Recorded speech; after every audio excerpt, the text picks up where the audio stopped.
Or 3, he wants to have fun with his food before he kills it. Well, I personally didn't meet him. Alden! What did that man tell you the last time you saw him? Elizabeth peeks her head into the door of the tavern. I come. That the Lord. With you. How did that, what did he say to you last?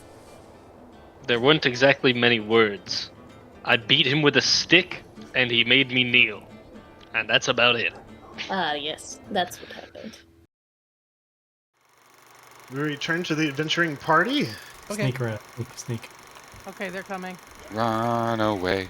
Run away. That's the first time I've just had fun with a match in a long time. Do do do do do do do do do do do do do. Recap. Okay, so to pick up where we left off last time, Alden was breaching the door of the Blood on the Vine Tavern. The rest of the crew is hiding for a moment before, as he kind of walks up to the door, everybody decided to follow him inside. This after a night in the woods where you were all haunted by different things. Alden and Azricus were found kneeling before the morning sun as it came to noon. Maybe praying? Not really sure. Alden, as you open the door to this tavern, let me bring you guys here. We have a place? What?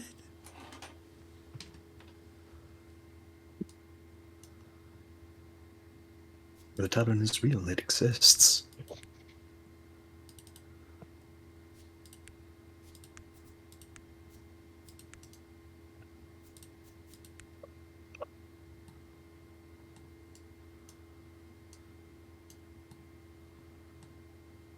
You should all have access to your minis now, too. Yay! Hop, hop, hop, hop. Quiero. Caelvo and Elizabeth, make a wisdom saving throw for me.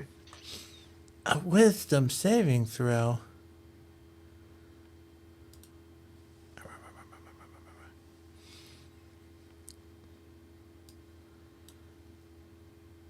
That's a 17. 17, okay. Oh, I got 23. I got a +4, and I rolled 19. Okay, perfect. You guys continue towards the door.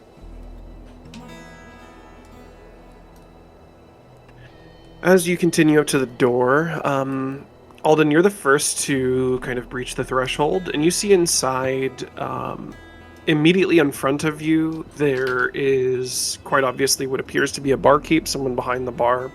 There's a couple of people sat around different tables, either individually or some kind of paired up with each other, talking amongst each other. There's one guy with a dagger that he's picking something out of his teeth with. And then to your immediate right, as you walk in the front door, you see a group of 4 men cornering a man in the corner over here. All kind of shouting at him or kind of talking rather loudly and abrasively towards him. You can't quite make out what they're saying over each other. And he kind of has his hands up and is against the wall and very obviously trying to pacify them. What do you do?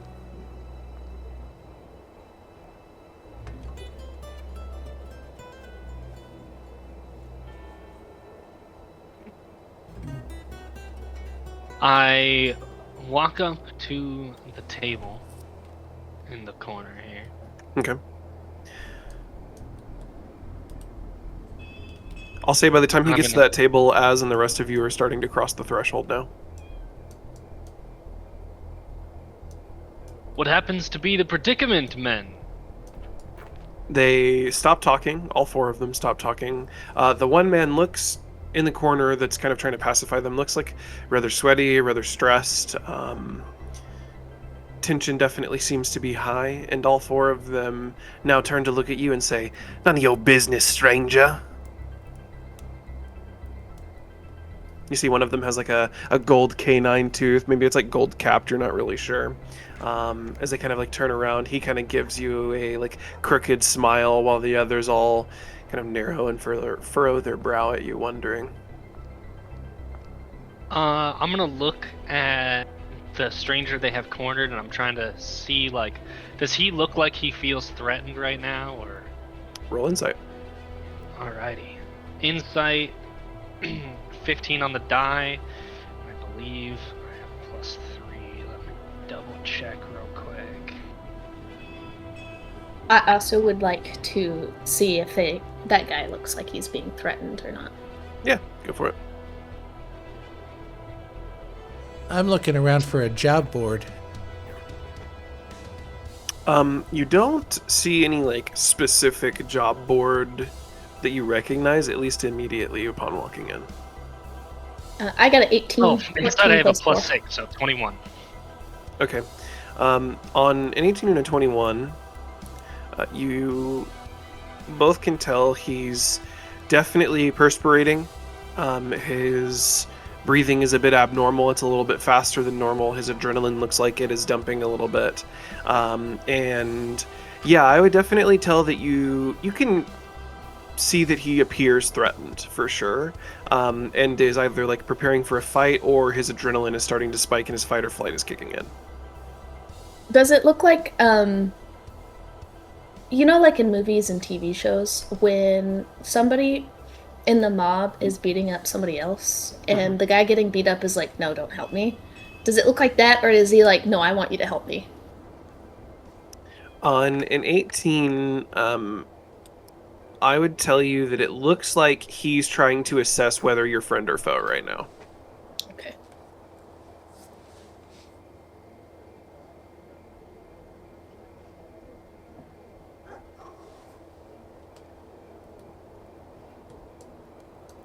I look back into the doorway and say, Azricus, looks like we have troublemakers. Azricus has been conspicuously waiting. He doesn't like to, realizing that he's probably not very common. So he finally, hearing his name called, will make his way in. Get his way. You might want to leave that man alone, unless you want your teeth kicked in. You guys standing in the doorway notice that all of the other patrons at the bar all have similar garb on. Even the ones who aren't like pressuring the man necessarily directly, they all have similar garb on. It's all close-ish to the same color. And on the 21 insight, Alden, I'll even say that you notice that the like sounds of drinking and the sounds of, you know, maybe like clinking of silverware on plates have stopped in the bar. All attention is now on you. The man at the bar, you hear kind of chuckle as he flips a coin in his hand, flicking it up and down as it lands into his hand, and he says, "Who are you to tell us what to do, newcomer?"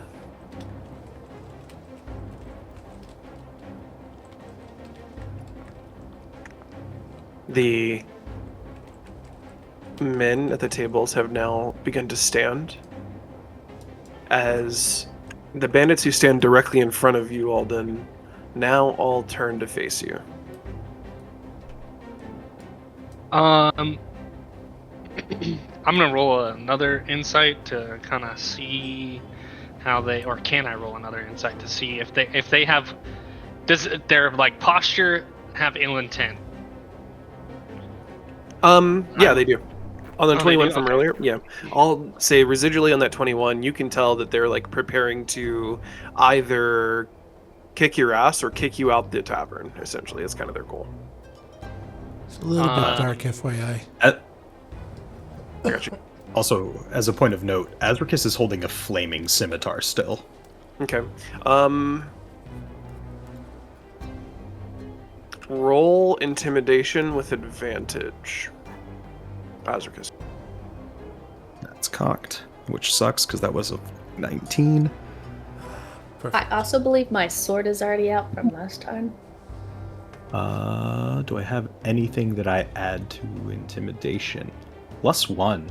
That's an 18. Okay. Perfect. Alden are starting to kind of get ready to, like, obviously gang up on you. And then they look behind you and see a rather, like, imposing orc with a flaming sword stepping forward towards them. Do these guys look like they're wearing the stuff that the other bandits that we beat up were wearing? Similar, yeah.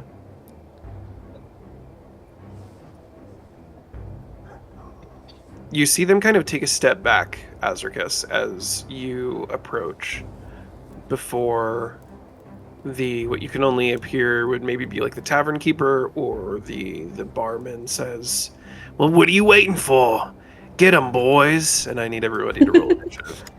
Alrighty, well. Okay, Caelvo, as you hear the barkeeper yell out to get your newfound friends, what do you do? He's like looking at the barkeeper, like, what? And he's like, well, you heard him. Get him, boys. And he will let out a mighty croak that kind of reverberates throughout the interior of the tavern. And all three of you are inspired. You have advantage on the next attack roll you make before the end of your next turn. And then he will hide behind big, nasty orc guy. And in his turn there. Okay, Elizabeth, it is your turn. I don't know how I would do this, but I would like to see, do I get the feeling that Caelvo is really weak? Or like an easy, like, they're gonna kill him really fast. I would say that, like, physically he doesn't exactly look as strong as Azricus does, or maybe even as strong as Alden is. He definitely, I mean, he's a frog though, so I guess it's like pretty difficult for you to tell, like, you know, body weight wise how strong a frog would be at his size. Based on your interactions though, he seems to kind of stick in the back and, like, not necessarily want to fight people head on. Okay. I'd like to take my bonus action to cast Armor of Agathis on myself. Okay. And I don't know how to mark my spells in D&D and beyond, so I'm gonna have to figure that out eventually. Sometimes you can hit the cast button or hit the dot that's under the spell slot to say that you've used it. Or you can track it mentally, either or. I don't have any of those options. Okay. So, what does your Armor of Agathis do? It would similarly look very smoky, like whenever I cast my sword, the smoke billows out of my tattoo. Okay. And then as it seems to flow over me, it solidifies in almost like, it looks like mirrors, I feel like. Because it's normally supposed to be like icy, so I feel like mirrors would be more interesting. Okay. So it's more of like a mirrory kind of effect, smoky mirror type thing. Awesome. Mechanically, what does it do again? It gives you 5 temporary hit points. Oh, nice. Okay. Yeah, let me just double check that that's all it does. If an enemy hits you, they take 5 points of cold damage, even if they only do like 1 damage against you. And that lasts until you lose your temporary HP. That's nice. Yes. And then I can't see the board, so I don't know if there's anybody like close to me. Hit N, Caitlin. N as in November. She's here. Maybe I didn't summon her. Let me, Yeah, I don't think I'm summoned. there you go.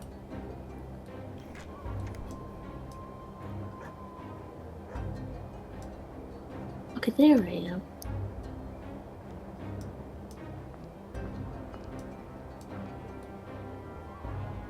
So these guys, are they fighting us? Yes, those are the 4 that you're looking at right there are the ones who kind of turned. There's a man in the corner who they were kind of like pressed up against, and then those seem to be the immediate threat. At least you're not really sure about the people around you.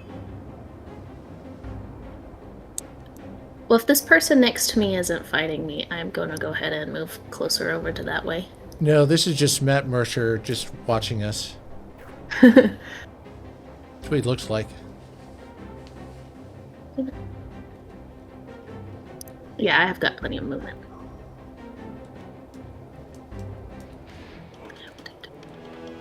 I'm just coming up over here. Okay. I'm an Eldritch Blast. This guy right here. All right. Okay. Eldritch Blast.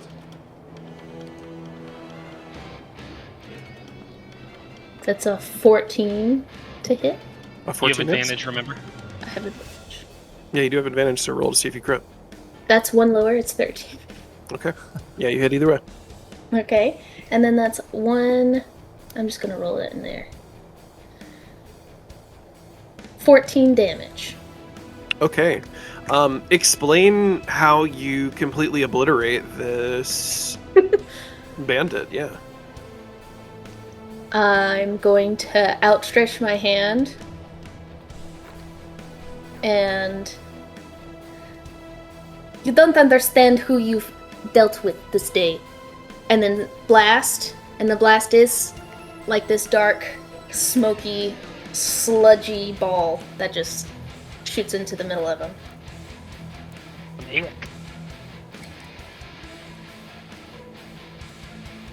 Okay. And I think that ends my turn. Alden, it is your turn. Okay, I am going to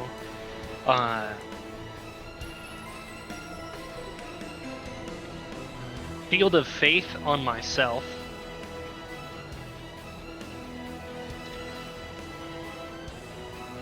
And then, because Shield of Faith is a bonus action, right? It doesn't show it on my spell sheet whether it's a primary action or bonus. Well, Shield of Faith should be a bonus action, yeah. Okay. It is concentration based. Yes. Yeah, it's a bonus action. So, I'm gonna Shield of Faith myself, and then weapon attack the one standing right in front of me. Okay. With my little guy here, my little quarterstaff. Thank God I've got advantage. The first one was a 3, Okay. and that one is a 19 plus. Well, whatever hits. it hits. Yeah. And then I roll my damage here.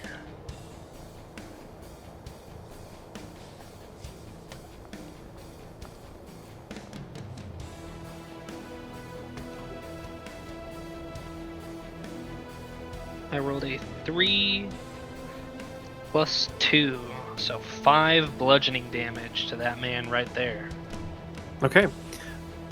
You kind of like spin your quarterstaff and then slam down on top of his head, giving him a little bonk for 5 damage. You see him kind of like take the hit, his eye, like holding his eye for a moment now as the Vistani leader. Actually, do you take any movement? No. Okay.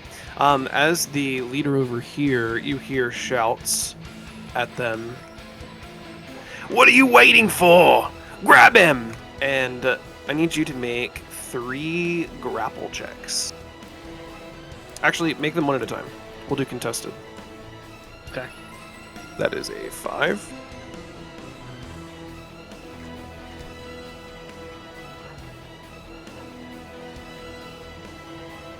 The first one's a dirty 20. Okay. Next one is a 14 to grapple you. He succeeds. I rolled a 2 plus 4, so 6. Okay, so the middle one here, having grappled you, or sorry, excuse me, yeah, the middle one having grappled. This one instead decides to make a weapon attack on you. I hate how every time I grab one of these, it like kills my ceiling.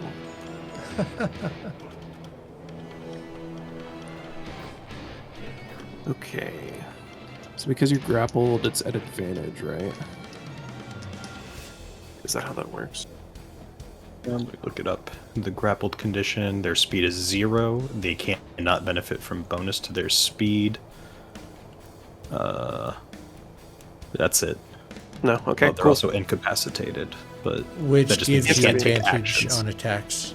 Yeah, he has No, to be incapacitated. You can't take actions or reactions.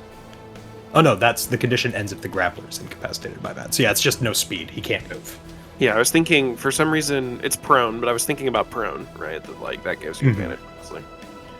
So that one decides to take a weapon attack on you for a 19. I'm also a monk, okay. so I can still make unarmed strikes while grappled. This is True. gonna go lovely.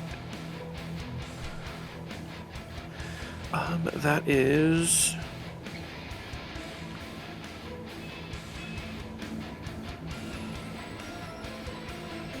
The music's hitting. Yeah, I'm just looking to see how much damage I do. You're gonna take 5 slashing damage. As he Does he brings hit? us. Yeah, sorry, it was a 19. On the Okay, die. yeah, that hits. So yeah, he brings down his scimitar, slashing at you for 5 slashing damage, and that is the end of his turn. As Azricus, it's your go. And for my concentration, what am I rolling again? I forgot. I think you just have to beat a DC of 10, right? Yeah, Constitution save DC 10 or half of the damage you've taken, whichever one is higher. Go. So yeah. I succeed. I got a 14. Okay. Azricus is going to move around, and it's the one in the middle that's grappling him. Yes. Azricus is going to just like, as he approaches, he holds out his arm, and you see the wound that he has on his arm where he cut himself to light his blade aflame. The darker blood begins to kind of come out of it again and like coil around his arm before spreading out towards the guy in the middle, giving him the Blood Cursed of the Marked for a bonus action, which means I get to roll 2 Hemocraft die if I hit him with my attack. Okay. And I have advantage. Yep. Thank God. That is a 15 to hit. That hits. Okay.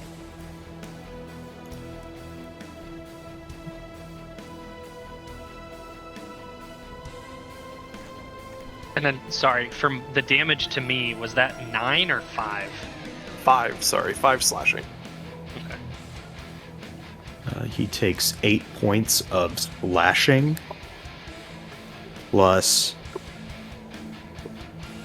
5 points of fire damage. 8 of slashing, 5 of fire. That is... Yeah, go ahead and explain how you dispatch this guy. So Azricus walks forward holding his hand out and chanting under his breath. The blood goes out and like wraps around the guy's throat, marking him this brand, and then just immediately just quick 2 slashes across the torso in an X fashion. Straight through the like shoulder blades. Okay. You hear him kind of like scream out in pain initially, before falling down to the ground dead. The other bandits now kind of look at each other. You picked the wrong fight. Yeah, we'll just see about that. As this bandit that took the initial hit from Alden, and the quarterstaff to the face, is going to go ahead and make an attack on you, Alden. That is a 9 plus...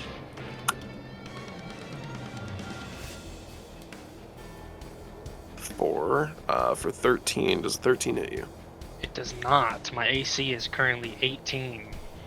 Okay, I'll say that like as he brings his scimitar down, you pretty expertly bring your quarterstaff up to block it. He wasn't exactly trying to like feint or hide or anything like that. Okay, that's his turn. The bandit behind you guys now decides to draw his scimitar, rushing up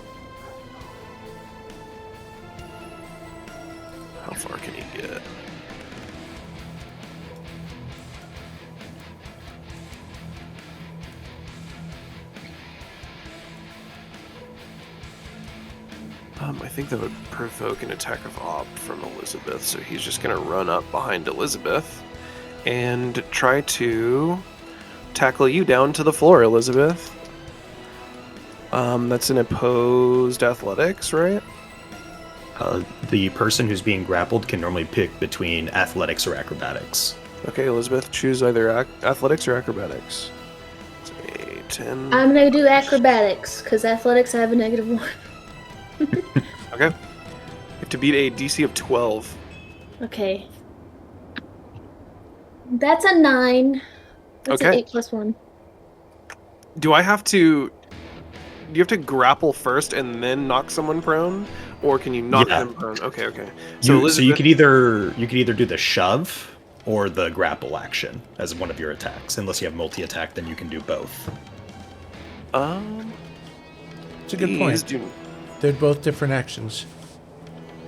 these do They're not both- have multi-attack, so you just get grappled for now, Elizabeth. Okay.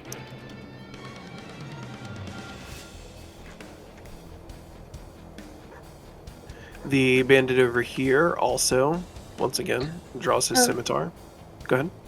On D&D Beyond, it actually says grapple on my sheet for some reason.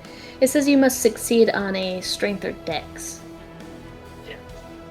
Yeah, those basically Okay. are like athletics Oh. or I didn't know that Acrobatics. they were acrobatics or athletics. Yeah, Okay, that's that what makes you it- did. sorry. You've already done that. Okay, thank you.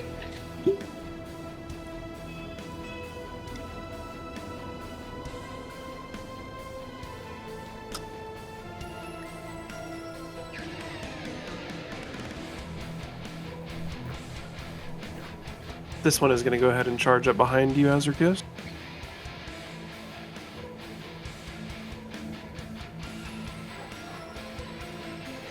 And is he within 5 feet of this other guy or any of these others? No, and no. Okay. Just go ahead and make an attack at your back with his scimitar, actually, now. You hear him kind of like running up behind you, yelling as loud as he can, and on a nat 20 is going to Ooh. do...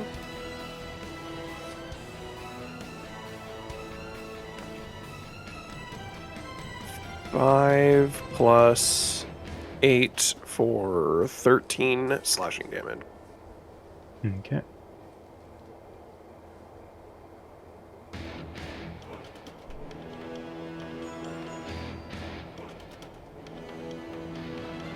Oh god, we're all gonna die. This leader over here now begins to run forward. Oh, that later.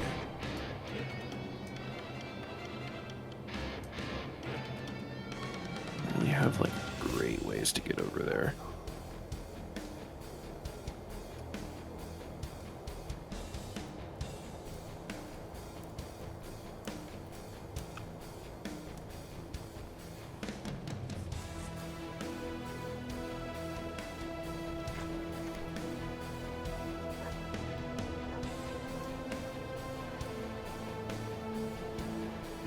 He's gonna actually bonus action dash.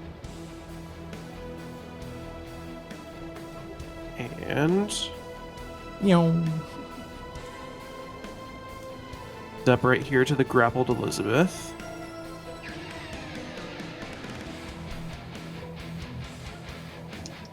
And you see him also draw his scimitar. And he's going to take a swing on you. 12 plus 5 for 17. Does that hit? Yes. Okay. Let's roll the damage.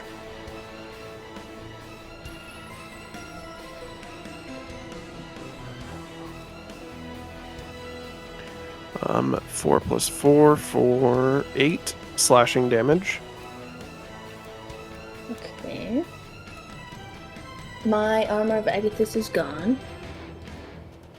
He does take 5 cold damage, though, because of the armor of Agathis. Mhm. Okay, and then, yeah, that will end his turn.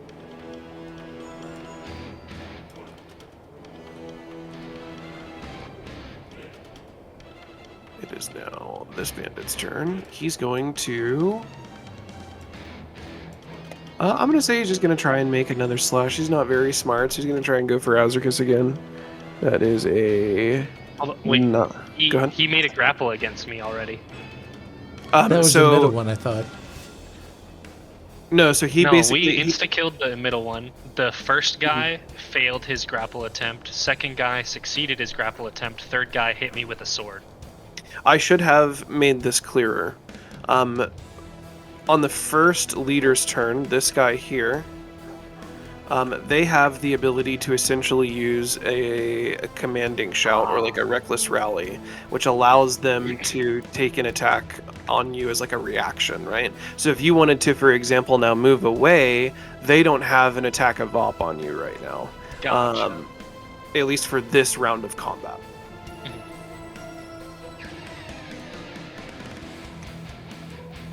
So he's going to go ahead and try to slash at you, Azricus, for... That was a 9 plus 3 for 12. I doubt that hits. Nope. Okay.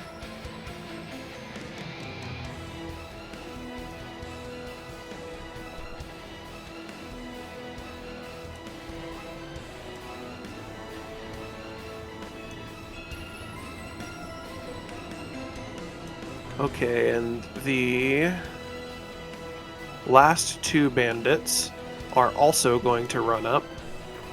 Now to you, Caelvo, because they've never seen anything like you before. And go ahead and make a contested grapple check. That's a strength? Oh no, you said either... Strength or so yeah, acrobatics or athletics, up to you. Acrobatics. Okay, 18.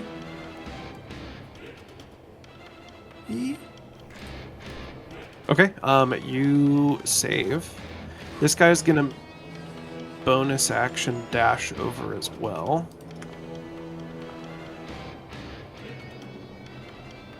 They have levels in Rogue. Watch out. That's right. And he's also going to try and shove you into the wall and try and knock you prone, actually, which is, I believe, a contested athletics as well, and or acrobatics. Cocked. For shove, it is like a straight-up athletics, I believe. Did you have to hit me first before he shoves, or...? Good question, actually. I do not know. Let me check. The shove action is opposed. The shove action is what? Opposed. Oh, okay. Yes, So succeed in shoving him. okay. The shove Yes. can make athletics or acrobatics. So yeah, Yes. it's just like a grapple. But it is well, the that's attack action. 18. An 18, okay. Goodness gracious. That is a 17 plus 0, so you save on that as well, actually, and it is now your turn. All right, I'm gonna try something. Glad the grapple didn't work. Glad the shove didn't work. He's gonna shout, "Unless you want this place to change ownership, back off!" And he will hop over here, and he will take aim. See if I can do. That's not a good one. There. Sorry.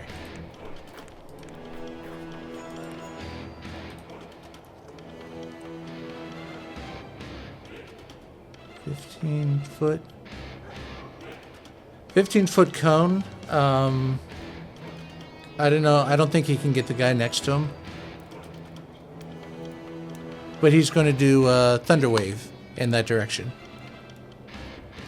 Is Thunderwave a cube or a cone?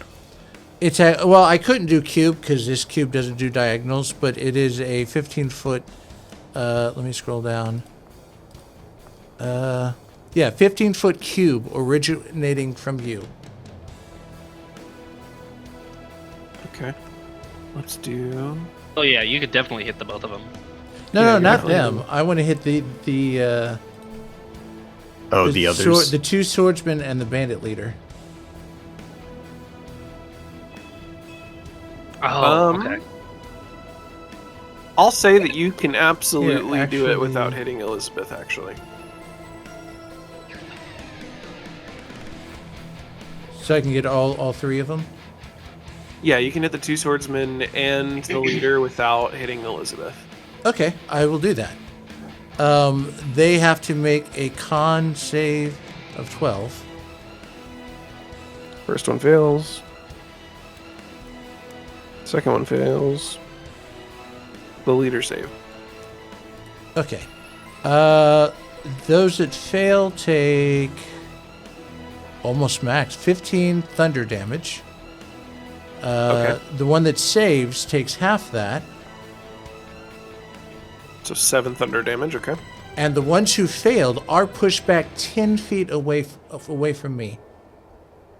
I'll give you the option to push them back, like, this way. Hold on. Yeah, that's the idea. Because Either this it's way or being this pushed way. away from him. Okay. 10 feet is... That's to the another table mana here. down.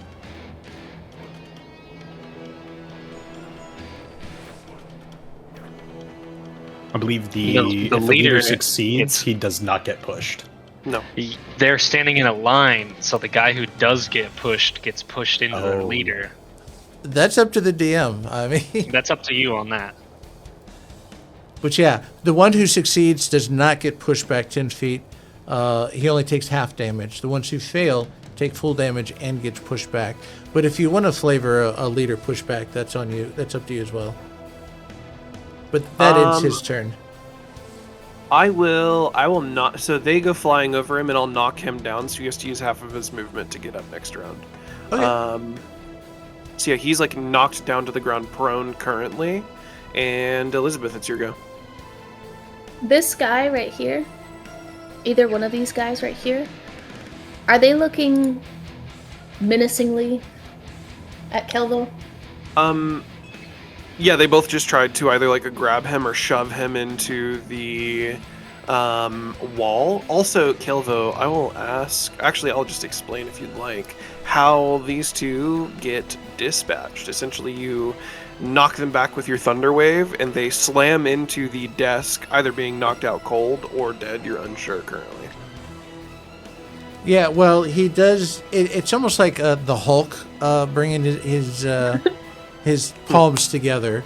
But at the moment of strike, there's this mighty thunder that not only emanates from his hand, but also you kind of hear like a thunder outside rumbling, as like there's a blast of wave just blowing him back, like almost with a hurricane gale force winds slamming into the far wall and then just slowly sliding down.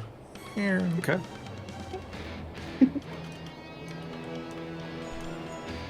And Elizabeth, it's your go.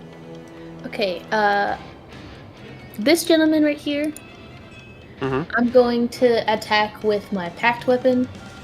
Okay. It has to be within 5 feet, which I think this is. I don't know why. My line is like super thick, so it makes it really hard to see.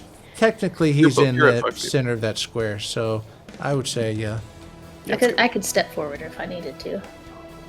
No, you don't have to use any movement if you don't want. And then I have a question about this. The hit DC area right here. Does that mean I roll a d20 and add 6? Yep. Yes. Okay, I just wanted to double check. Hey, There. that's a hit. Yeah, I didn't add that beat this before, here. but I probably could have done better. Anyways, I'm gonna hit him with my packed weapon. Okay. Oops.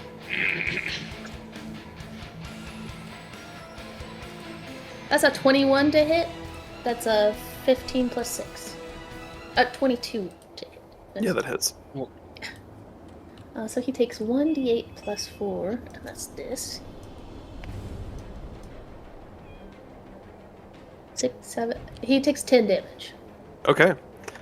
He gets cut across the chest as the shadows kind of like linger for a moment as they cut across him before and then fading and dissipating out as he like now grabs a hold of his chest, still alive and breathing.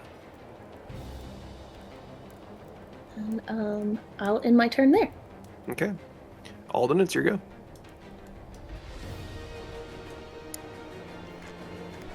The leader's knocked prone, right? This one right here is yes. Okay. The proned one, I'm going to turn around and just bring down my quarterstaff on the prone one. Okay. You do have advantage currently, so send it. Send it. I love that.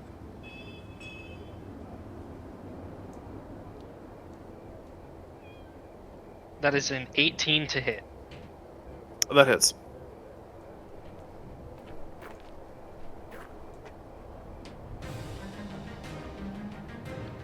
That is 4 plus 2 for a total of 6 damage. Okay.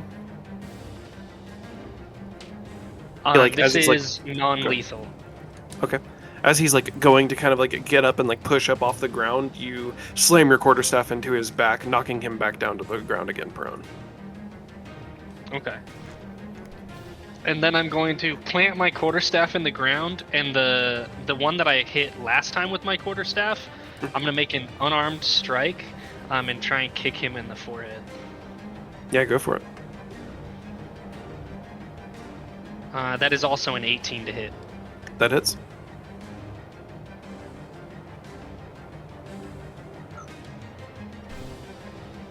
Now, if only I can get my d6 out. There we go. For 4 total damage. Describe how you either knock this person out or kill him. Ooh, hold on. Let me see something. I love it. Just like a turn around, whack, and then turn back around. Just finish them off. A tornado of violence. Yes.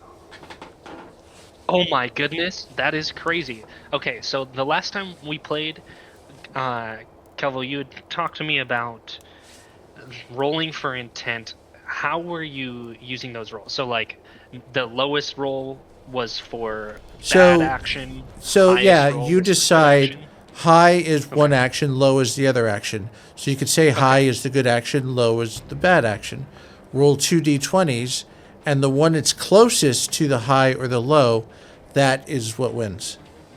Okay, well, I just rolled 2 2s consecutively back to back. I rolled bad thing for low.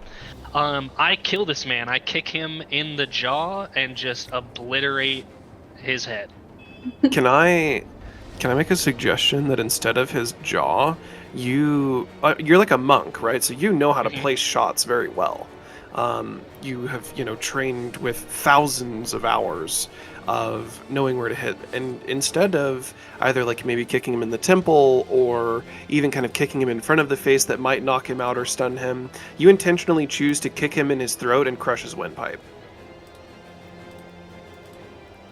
I wouldn't say it's intentional, but that's where I hit, like, because I swung and I was just like, we're outnumbered, so in the heat of the moment of like I swing down, hit the other guy, plant it, I go to kick back. I don't exactly like make the kick exactly how I wanted to. I just kind of threw it as a reactionary thing, and it just so happened to hit him in the throat and just obliterate his throat. Training I'm okay in the with that. Okay, training in the dojo is one thing under control, but Yeah. in the heat of the moment, it doesn't always go your way, and practice doesn't always make for results. As you crush his windpipe, he falls back, unable to breathe. You hear his back like thud as he hits the floor, holding his windpipe, strangling basically in order to try and catch that last breath that he'll never be able to take again, before he like slowly starts to fall lifeless. And then it is now the leader behind the bar's turn, who is going to use his action again to shout out specifically. to the man here. Doesn't he see his guys dropping like flies? He does. Okay. He shouts out, "Marek, you know what to do," as he goes to hop over the bar. Caelvo, you get an attack of opportunity if you would like to take it, as this man that he was shouting to turns and begins to run. Okay. Instead of... Oh, no. This... Let me look at this. Instead of an attack of opportunity, can I use his sticky tongue? Yeah, go for it. Okay, his sticky tongue, if I lash out with that, that is a dirty 20. Okay. That hits. And as an action, you extend your sticky tongue towards a creature within 15 feet. The target must succeed on a strength saving throw or be restrained until the start of your next turn. That's 8, 9, 10. Plus your dex. 13. So DC 13 strength save. On a 12, he fails. He is now restrained until the start of my next turn. Okay. Bleh. Where are you going? And that's it. You thought. Alden, it is... Not Alden, sorry. Azricus, it is now your go. Azricus kind of rolls his shoulders, feeling the sting of the blade across his back, and his shoulders kind of seem to dislocate and then extend. He gets a little bit wider and kind of grows in size.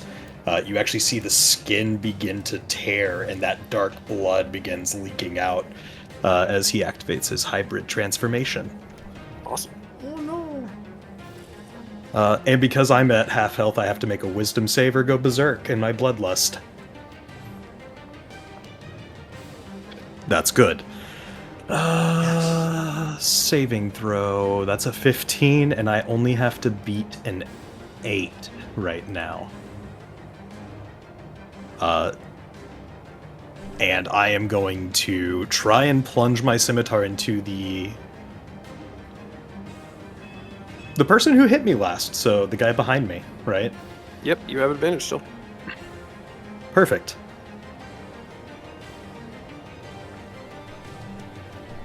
That's a 16 to hit. That hits. And that is 10 slashing damage and another 4 points of fire damage. Describe how you dispatch this person currently laying down on the ground. So Azricus sees the guy like in the perfect opportunity, and just as he spins around, he inverts his scimitar and just stabs him straight through the chest, pinning him to the ground for that instant. Twists the scimitar and then just rips it out like to the side. He doesn't like bisect him or anything, but there's just a huge gash across like the side of his chest. And then Azricus is turning and looking for the next one already. There's like a moment of this person still being alive as you remove your scimitar from him. Blood now gushing out all over the room. I would say that Elizabeth, you might catch some splatter from the blood, considering your positioning right now. And this guy who tried to get up, got slammed back down by a quarterstaff, tried to get back up again, gets essentially a hole cut out of him by a scimitar that's on fire. And you see him like struggle for a moment, take his death knell, and then the strength fade from him as blood splatters across the room. Does that end your turn, Azricus? Yeah. Okay. It is now... That bandit is dead. I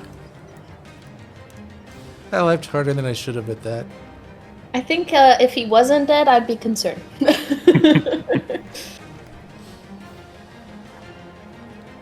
Caelvo, this one's going to see you grappling his friend and try to cut your tongue off. Oh, shit. That's a risk. With a 12 plus 4 for 16 to hit. Well, 13's armor class. Okay. And mechanically, because I want to be fair, how does this work? Would he... Do you have to, like, make a save to try to keep holding him? Or does the damage remove your grapple? I think in this case, because it's a tongue, any damage is going to remove the grapple. He's going to recoil it immediately, as long as it's not cut off entirely. It's for 6 slashing damage. Yeah, so I'll take 6 slashing damage, but unless you want to go with the his tongue is gone route, he would no longer be grappling the guy. I think because of the way that like frog tongues work, it would actually be quite difficult to cut your tongue completely off.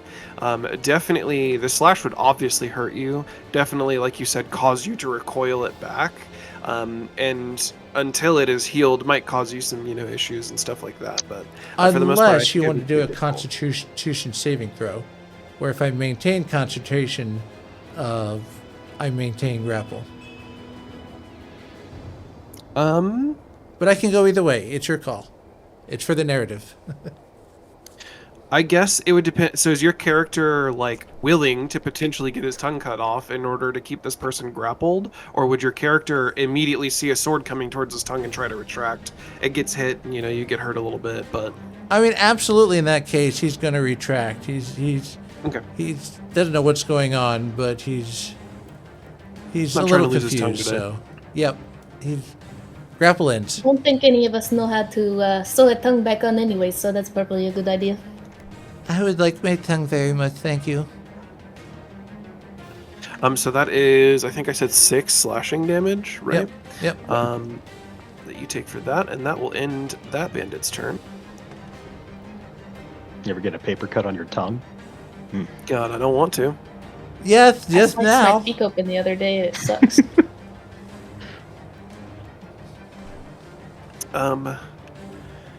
This bandit is going to bonus action dash and take the attack of op from Azricus. They're going for help. That is a 14 to hit. 14 hits.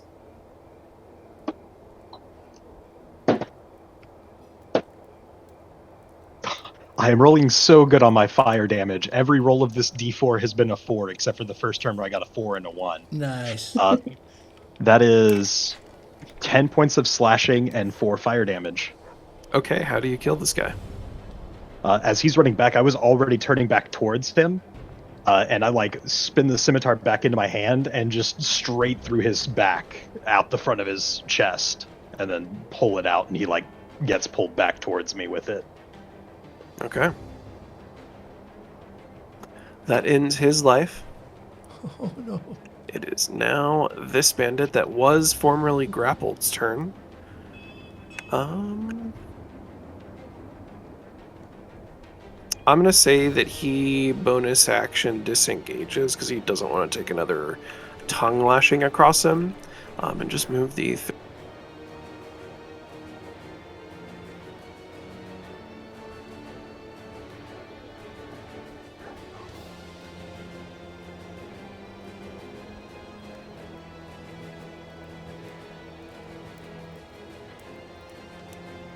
Oh, he's trying to get the hell out. He's making his way to Isengard.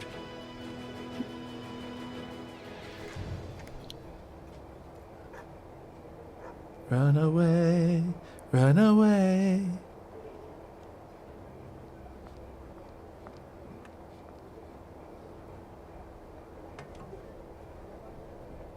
And Caelvo, that is your turn now.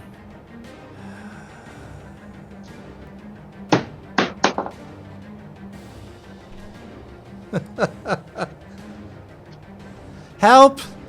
And he'll hop forward, risking attack of opportunity.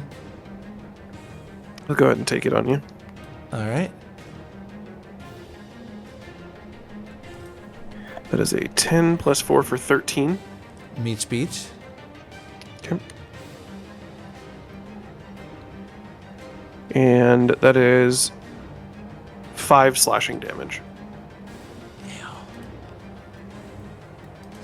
5, 10, 15, 20, 25,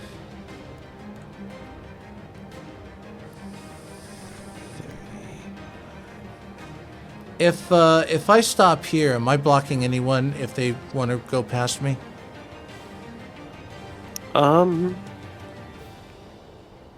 Like as long as they're not stopping my space, I'm not blocking anyone from going outside, am I? Typically, it's difficult terrain to move through an ally's space, so it would take an extra 5 feet of movement to move past you. Yeah. But you are far enough that unless one of them like action dashes to get outside, That's fair. you're not like close enough to really be that big of a hindrance right now. Well, he doesn't know why he's doing this, but he's going to try again. He's going to get in position and shoot another sticky tongue out. Bleh. That's amazing. That is a 14 to hit, That hits. and he has to make this strength saving throw. There's a 15 plus 0. I think that meets beats. Okay. That's it. That's all I can do. He's like prepared for you this time as well. As you go to hit him, he like kind of gets your tongue as it goes to go wrap around him and like immediately tries to like throw it off of him as he is now in a full-blown sprint to try and get out. Nice. Okay, I did my best. Okay, your turn. Elizabeth, what action do So you this take? is the guy that I slashed. How's he looking? Hurt. Okay. And this man hasn't made any attacks, right? No, this guy is dead, sorry. Okay. Boop.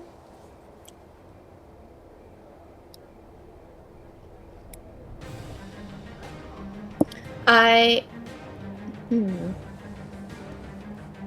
think I would.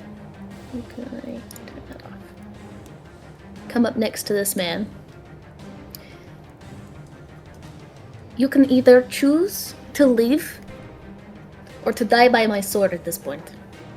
And I'll hold my action for if he makes a turn against any of my allies, then I'll slash him with my sword again.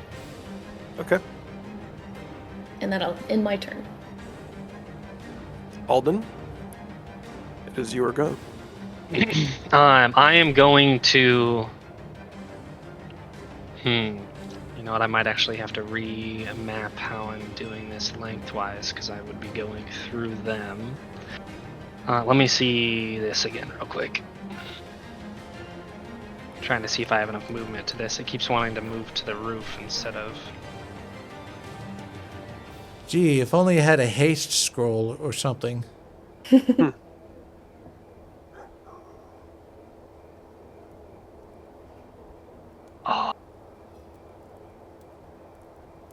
What's my movement? But then again, getting past me is difficult terrain, so I don't know if that's gonna. Yeah, I'm trying to see what my movement is to see if I can move that far. Also, why are you going around to the right? Go around the left on the inner side of the Oh, you know what? You're chairs, right. That'll definitely be. and less. that'll be Makes shorter. sense. Yeah, you're a monk. Come on, you're gonna parkour your way through. But you I might wasn't take gonna an, jump right over the table, but That would require an take extra an- roll. this guy's damage. that's okay. That guy can eat a dick. Well, if he damages you, I'm just gonna kill him. Well, That's true. Held action. He I told him. Though I don't know if you would know this or not, but mechanically he's already taken his attack of opportunity. Fair. I don't think he Oh. can take another one. Correct. I would- Not until his turn comes up in order again. Yeah, so I'm unsure, like, you know, if... Yeah. Okay, so even with the difficult Yes. terrain, I still get there. Yes. Okay, so I am going to... It won't let me drag my character there. I'm going to action dash, and I get within 5 feet of him, and I'm going to use my monk unarmed strike as a bonus action to grapple him. The DC is 12. Okay.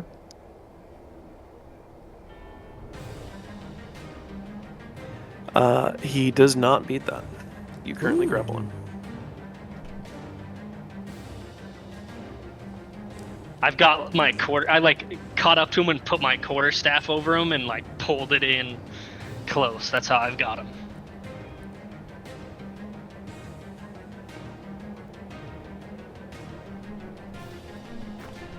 Okay. It is now the other Vistani leader's turn, who is gonna say,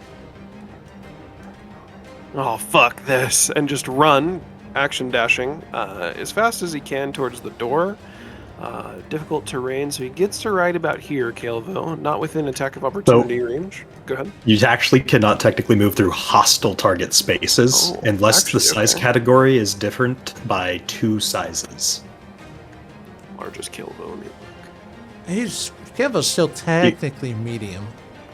Okay, so then yeah, he's not within 2 sizes. Does this guy have bonus action or action dash?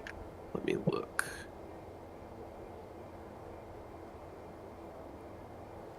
Wow, I did something strategically.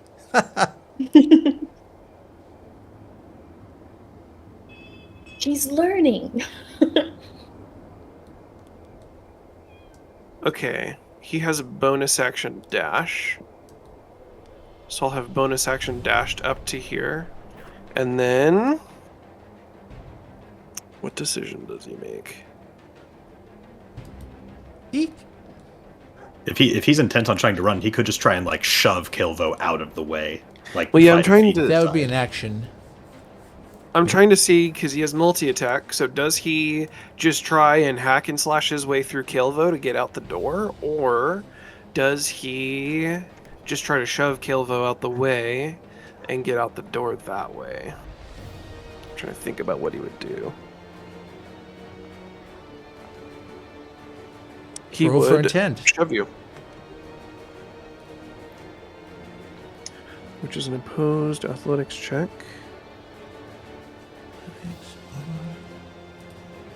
Ba-ba-da-da-da-da. 14 is the DC. Haha, I got a 5. Okay.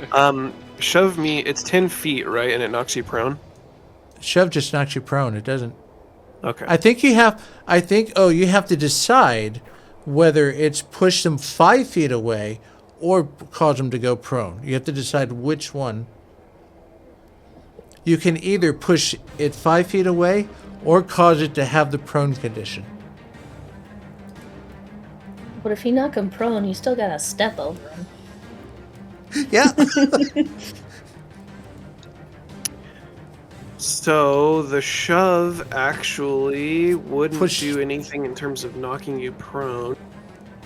So it'd push him into the door, wedging him further. I mean, it could be flavored like just shoving you aside too. You know, you get to choose which direction. True. You shove. You can technically shove someone straight up. Rules is written. You know, that's fair. There is room to shove me laterally. That's a very valid point. Fair then. Yeah, he'll shove you laterally into the door and scooch past you to right about here. Ow. Ow! Get out of my way! As he gets into the doorway and is now looking to bolt to the left. That is Azricus' turn. I should have given in to my chaotic tendencies and cut those damn horses free. But anyway, I'm in a blood frenzy, so Oh no. hold on. What's my wisdom? I fail on maintaining my control for this round. So I have to attack the nearest. I have to run towards and attack the nearest creature, Oh, which is the There's a enemy man right in front standing of right in me. front of you. So just lets out a.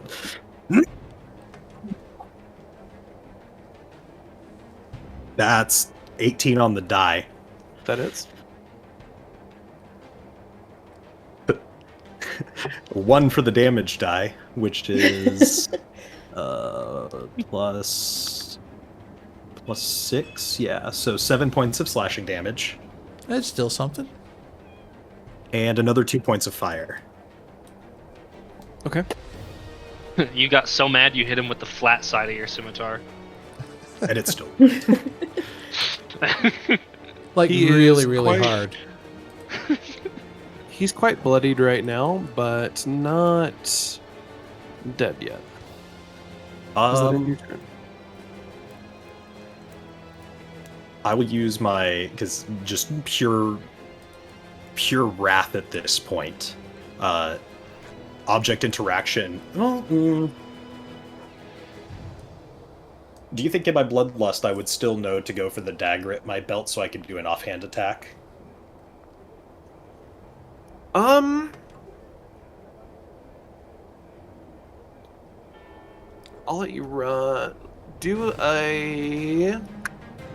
Let's see. I can do the 2d20s if higher one beats it out. I I'm do kind it. of interested in your intellect at this moment. Specifically, your like battle IQ. Roll a just straight intelligence save. Intelligence save? Yep. Okay. That is a 9 plus 1 for a 10. Means it beats. Yeah, you can grab the dagger. Alright, then I will draw my dagger and just try and, like, stab him in the throat with it, going for the jugular. Okay. 13 on the die, plus 5. Okay, that does hit for sure. I don't get my dueling bonus to damage, so it's just plus 4. 1 plus 4 is 5. 5 points of piercing. Okay, explain how you and your bloodlust as an orc that's rather large take out this little toothpick and murder this man with it. He goes for the scimitar strike and just in his, sentience just goes black. He is not conscious of this moment. Just manages to fuck up the blow with a scimitar, and it just pure instinct goes for the dagger at his belt and drives it like up under the chin, and then probably doesn't stop, like just like starts ripping the throat out with the dagger. He's like dead at this point, and you're continuing to just rip the throat out at this point. His like body has begun to fall limp now on your blade. And that's my turn. Awesome.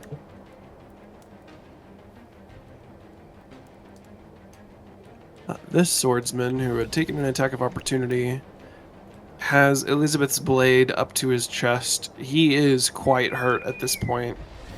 Decides, yeah, fuck this, and just drops his sword and runs. Do you take an attack of opportunity on him?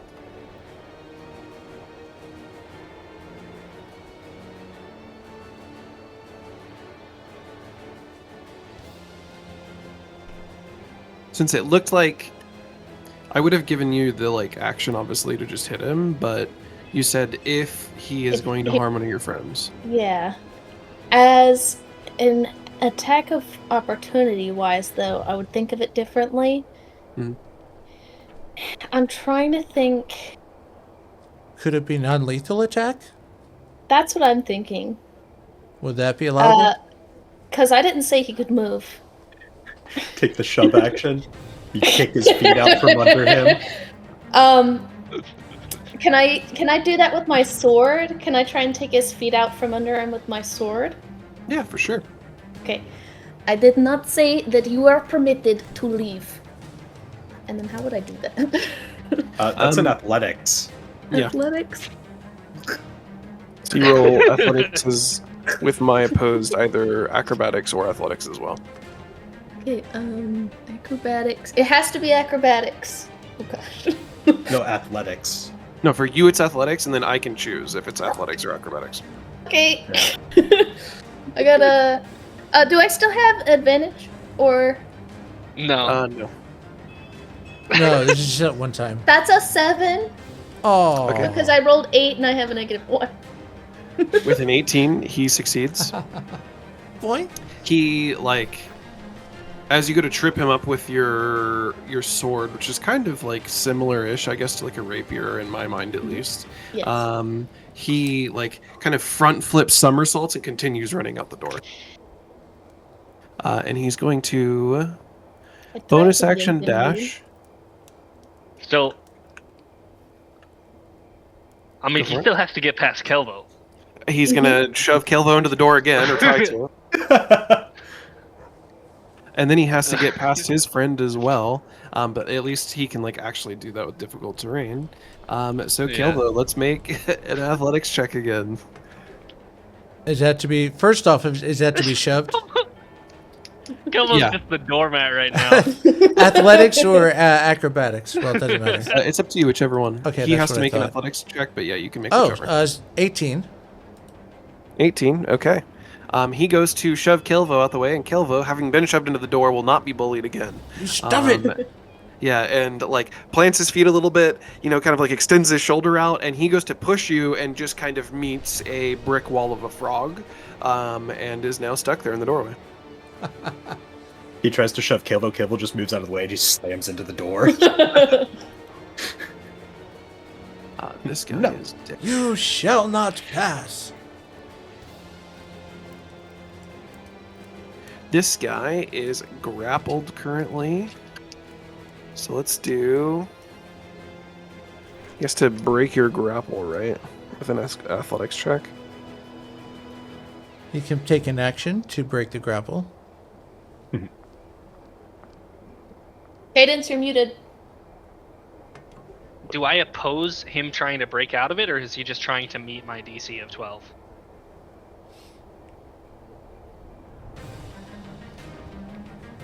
Yeah, I don't actually know what the mechanics are on the rules there. That is actually. I always play it as opposed, but I can't remember if that's rules as written or not. I like barely ever play regular D&D rules anymore.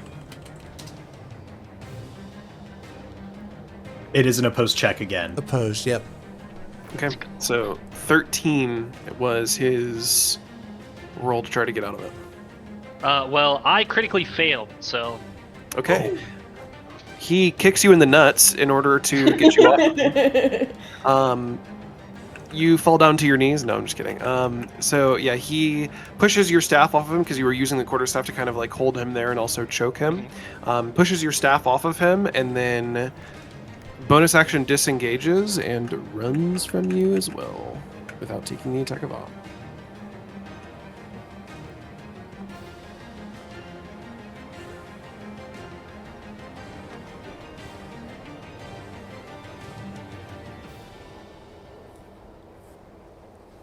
Can I bonus action disengage and then action dash? Is that a thing? Only It if you uses have the action to ability break the to. he had to grapple. use his action to break my grapple. Oh, true, actually. Nice. Mhm. Okay, then that is his turn. Caelvo, it's your go. He says, "You guys are annoying me. Athara, slap you!" And he'll aim another thunder wave. He'll angle it so that he'll hit both of them on either side, but not Elizabeth outside, if that makes sense. Yeah, just like Yeah, so you're like that. technically kind of like aiming for the door frame almost. Exactly. Yeah, like the And it's like fold of the splitting. door. It's like splitting into both of them. Okay. This tavern's gonna have like a fuck. Hey, no it's resale Fixer Upper. value. No reason. They have to Barovia make in a a nutshell. Constitution save, both of them. Target is 12. Okay. This guy that's in the doorway saves. The guy that's not in the doorway and like was the last one to try to shove you that you didn't allow to shove he fails, so he gets knocked back and takes full damage. Wow, max. Okay, full damage is 16 thunder, and half damage is 8 thunder. Okay. And he's So- pushed back 10 feet. Well, so this guy that took full damage is dead. Go ahead and explain how, or, whatever he is, if he's either unconscious or whatever, explain how you deal with him and dispatch him, and then the other guy took 8 damage, and I'll mark that. It's like a slow motion. It almost looks like Caelvo sneezed, because in one frame you see the blast of wind, and the next frame you see this guy, his flesh is pushed back against his face, his hair is blowing back as he's just knocked back unconscious, and he just collapses down and hits his head and is lifeless after that. Okay.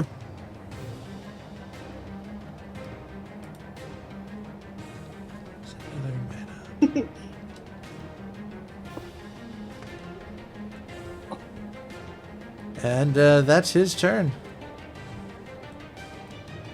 Elizabeth, what action do you take now? As there is a potentially rampaging orc behind you, and Caelvo in the doorway.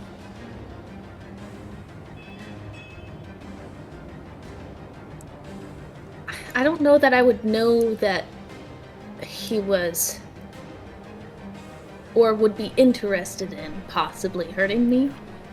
The Azricus, I don't know if I would know that or not.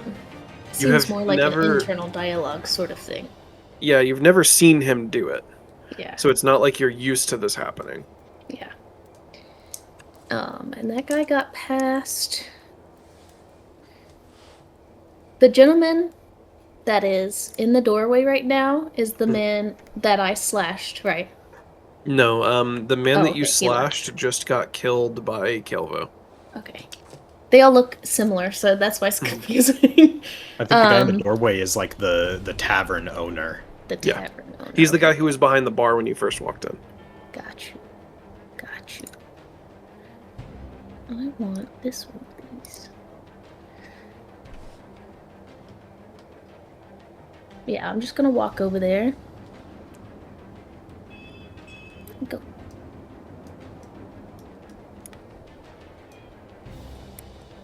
And hold another action.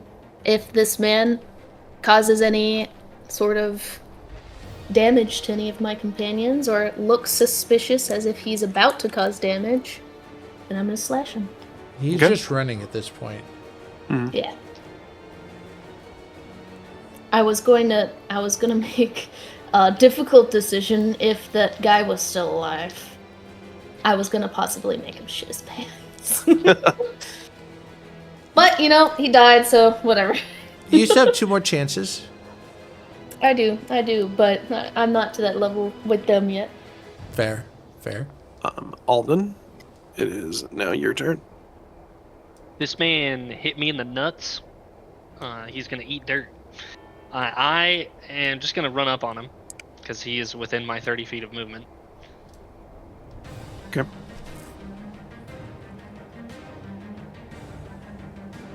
I'm going to return the favor and do an underswing between his legs and crotch hit him. Okay. Let's see, where's my die here? That is a 15 to hit. That hits. Okay.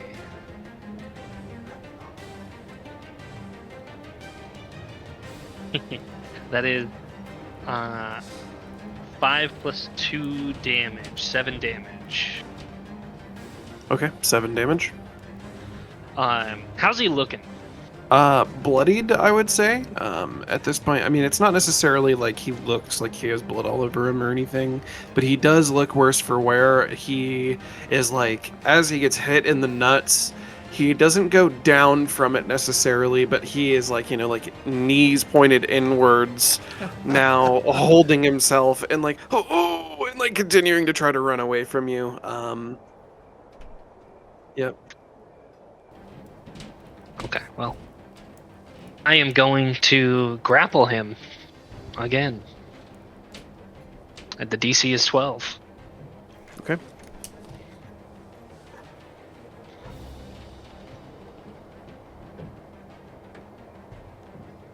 What is an 18 acrobat?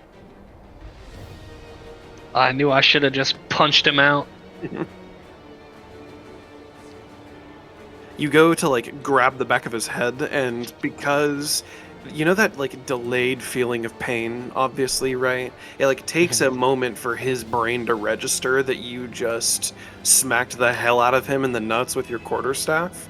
And as you go to like reach out to the back of his head, he like ducks down in just sheer and utter pain, still like kind of hobbling away from you as fast as he can. Yeah. It is now this leader's turn, who is going to... Let's do... He's gonna action disengage to prevent attacks of op, and is just going to sprint as fast as he can.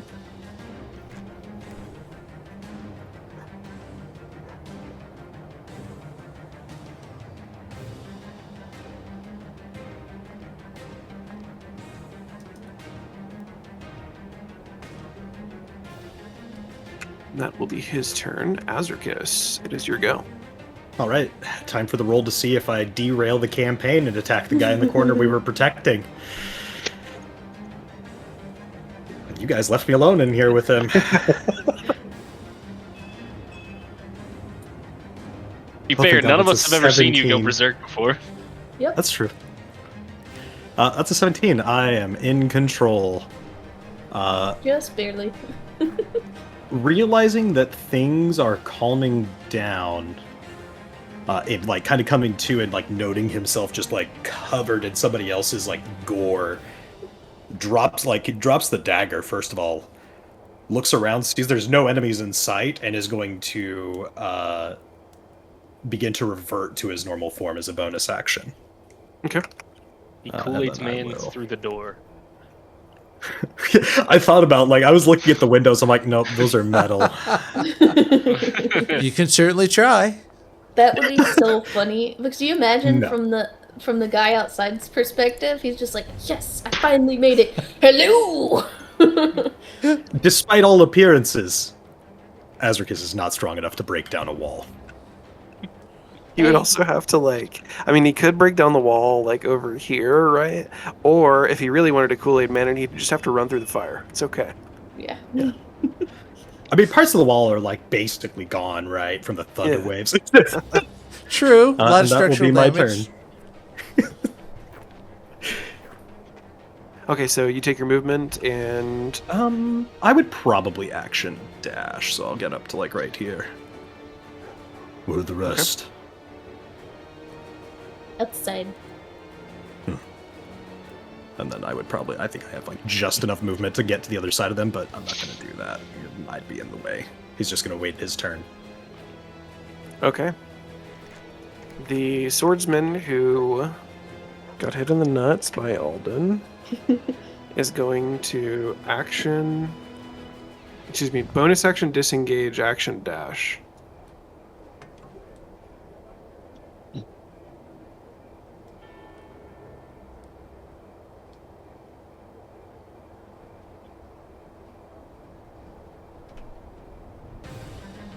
So after we kill all these guys, are we gonna take the carriage again? Well, this guy hops up onto one of the 4 horses that pulls the carriage and ends his turn there. He has enough movement to do that? How much movement does it take to get onto a horse? Half of your He total had- movement. Okay, he had 5 feet left. So he is near the horse now, actually, then. Or, like, next to it, I guess. I like they have a getaway vehicle. Mm-hmm. Hold the whip around. Caelvo, it is your turn. All right. He will hop on out. 5, 10, 15, 20. He's like, hey, at least drop the keys to the place. It's ours now. And he'll shoot out another sticky tongue at him. No, that's real estate. Caelvo's making deals, you know. 22 to hit. That hits. And so he has to make a strength saving throw. 8, 9, 10, 11, 12, 13 DC. That is a 13 on the die directly. Plus for the acrobatics is a 15, so he gets out. Well, I tried. He's done. He's going to sit here for a moment. Rest. Okay. Elizabeth, it is your turn. Okay. I've got, 30 movement. And 30 movement, 6 squares, right? Yes. 1, 2, 3, 4, 5, 6. And I'm just gonna shout at this guy in front of me. Hey, we just want to talk! And let them flee. He turns What around. did you Hey, say? I'm walking here. I'm gonna say I said we can't let them flee. Right?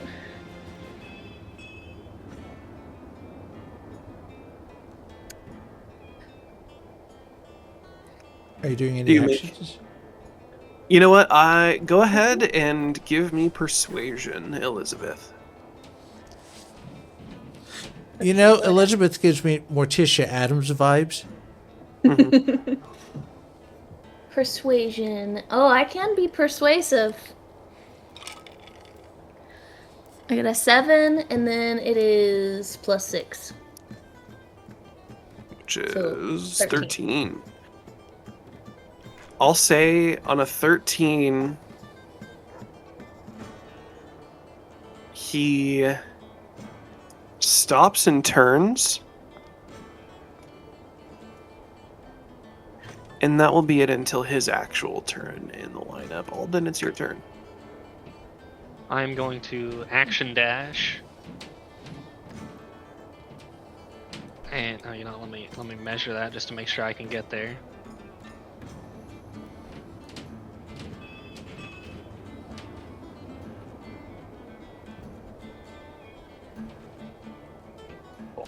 Yeah, you definitely get it. I'm gonna action dash. When I get halfway there, I'm gonna yell, "I'm on your ass!" as I'm fucking going for him. And then I'm going to use my bonus action to grapple him. Okay. Or you know what?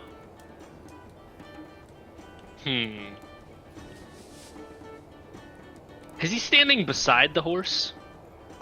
Yeah, he's like got a hand on the horse and is like getting ready to like kick up into the saddle, essentially.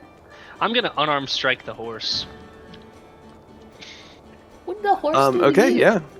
Not Run. intending to cause any damage. I'm gonna like bop the horse to get him to potentially maybe do something to this guy.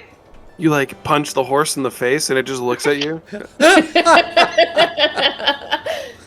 No. The horse was eating something out of a little trough. It just looks at me and just drops the stuff in its mouth. It like stands up on both of its hind legs. Well, I never, sir. The horse turns into a man wearing extremely extravagant clothing. Oh my god! Listen, sir, if you would stop being any animal nearby, we wouldn't have this problem. Okay, we What wouldn't. is your problem with hitting animals, sir? I just. You know what it reminds me of? My uncle for Halloween, how he dressed up as Zeus as a goose. Okay. Oh my god, I rolled a 19 on the die for my unarmed strike on the horse. What's the AC of the horse? At least you didn't crit it. That definitely hits. The AC is a 12 because it doesn't really have Oh armor. good god, I'm gonna regret this, I think. How did you have to roll a new character? I got trampled by a horse. 3 + 2, 5 damage to the horse. Okay. I was not intending to cause damage if there's an option for that, but I will say I smacked that horse for 5 damage. Non-lethal damage. Non-lethal damage. So I'm just going to say that the horse's action is a part of your turn here. Mhm. That's a nat 20. No. The horse. turns Oh as no. you, based on like the positioning of the horse, at least in my mind, you definitely like struck it in kind of like one of its front shoulders, right? I doubt you were aiming for its face, so I'll say it's like, kind of in its front shoulder area. And the horse immediately as you strike it there turns and kicks up to both of you before attempting to like make its way away from you. I will allow you both being me and you, to make an acrobatics save. Or like a dex save if you'd like. You can either do acrobatics or just a dex save. I'm pretty sure my acrobatics is absolutely crazy. It's the same as my dex save. Never mind, I didn't have the bonus proficiency. Alrighty. You just created a nemesis for the rest of the series. I rolled a 15.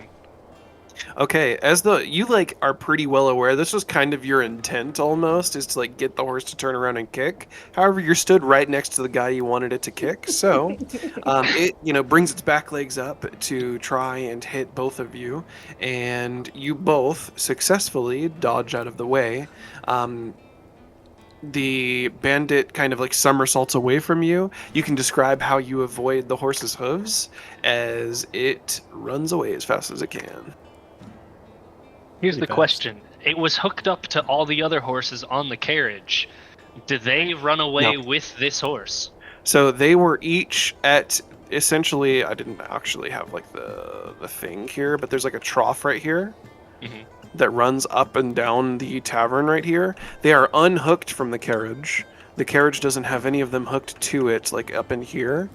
They are all kind of like hooked to a post at the trough here for them to drink and like cool off. But does that one horse running away scare the other horses? And they run away too. So they Is that are something that currently happens? wrapped up to the post. And this guy was like attempting to unwrap and get onto the horse, essentially. Gotcha. Damn. Well. So I mean, they could scare them, and it make it more difficult for him to like hop on to the next one, for example. But they're not going to go anywhere necessarily. Gotcha. That is on me. I should have asked to clarify. I assumed they were all connected. I thought that horse was going to run away with the carriage and I could beat this man up, but that's fine. I am going to... He somersaults away and I just kind of slide to keep my, like, closeness to him. Okay. So you're both still in around the same, kind of melee vicinity. It is now the leader's turn. He, on that 13 persuasion, Elizabeth, he had turned to you for a moment. You can see kind of like a flicker of doubt cross his face before he kind of shakes his head and then turns and bonus action dashes away from you.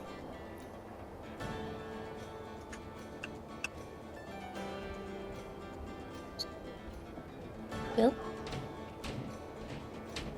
that was not a good decision for him to have.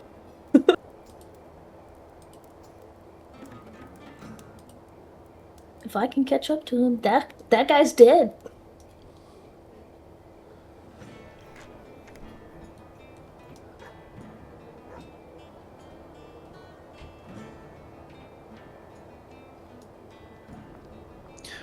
He's gonna run up to you, Alden, and try to shove you prone using his action, which is contested athletics versus acrobatics or athletics. Up to you. Let's do it. Dirty 20. Wait. It's contested? Yep. Because I wasn't rolling my shove and grapples as contested. Yeah, So they're contested. The shove action is Interesting. contested, yes. Because I'm looking at it right here, and it does not say that the shove action is contested. It says that it is a default plus your proficiency bonus plus your strength. Is that It says 8 5.5 plus or 5? proficiency plus strength. That might be the 2024 rules because they did change a Oh, lot of that's the. absolutely stupid. Yeah, the target must succeed on a strength dexterity, it chooses which, saving throw, or it can either be pushed back 5 feet or be pushed prone. Yeah. His role was the thing I was wondering, because mine would have been, I would have grappled this man if we were rolling by the other rules. Okay, grapple. That's The why I was target, saying yeah. DC. Yeah. The DC target and, must and succeed. Shove, Yeah. they have the same. But that's all right. Yeah. I mean, I'm not gonna beat a dirty 20, so I'm prone. Okay. And that's the end of his turn. As it's your turn. Azricus is going to action dash to, I think it was like right here. Mhm. And that's his turn. And I'm going to have to step away to go take care of the cat. I'll be back. Okay, sounds good.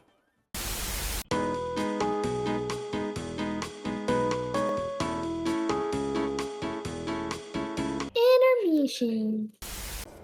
Okay, so the next turn in combat is the bandit. He's going to, with you prone, try and get to the horse, use his action to kind of like untie it from the post, and try to hop up onto it with an acrobatics check of a DC of 10 now, because the horses are like upset due to the one that ran away.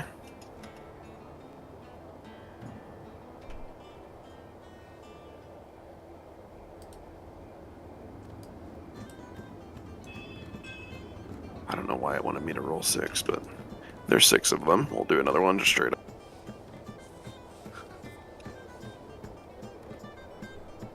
Eight plus, what's his acrobatics?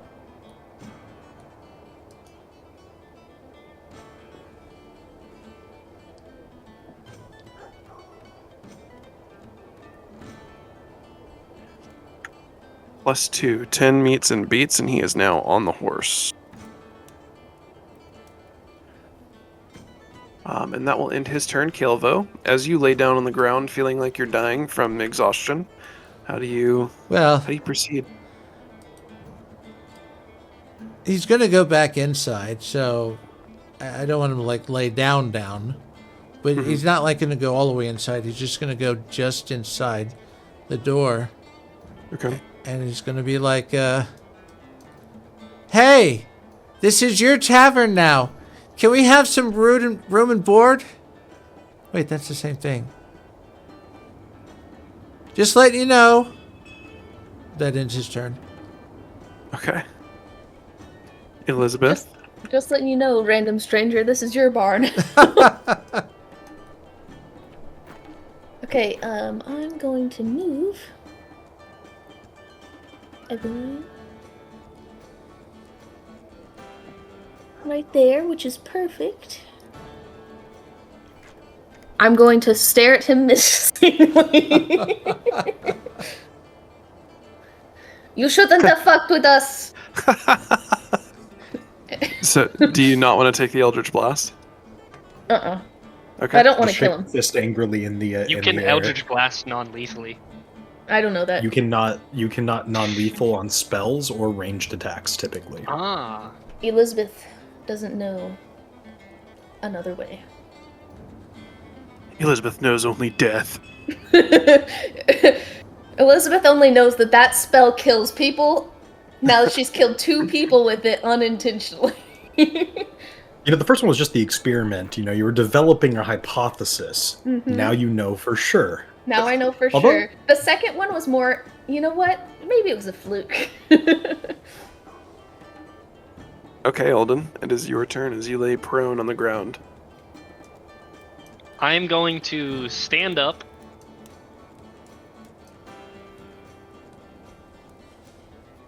Incredibly pissed off.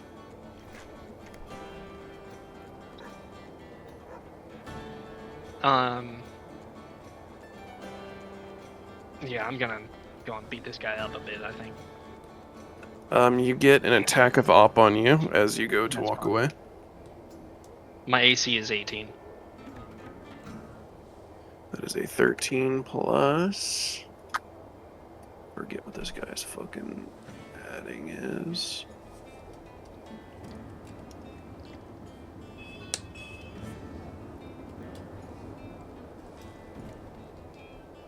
$18, literally. Okay, so it hits you for 7 slashing damage. I maintained concentration by 1. I was close. Nice. let me make sure I do my damage real quick. As you go to like roll up to your You feet. said 7? Yeah, 7 slashing. As you go to like roll up to your feet and go to stand, he brings the scimitar down back across your back, and you know, kind of like in pain, arching your back. You have a singular motive, which is to get to this man on the horse.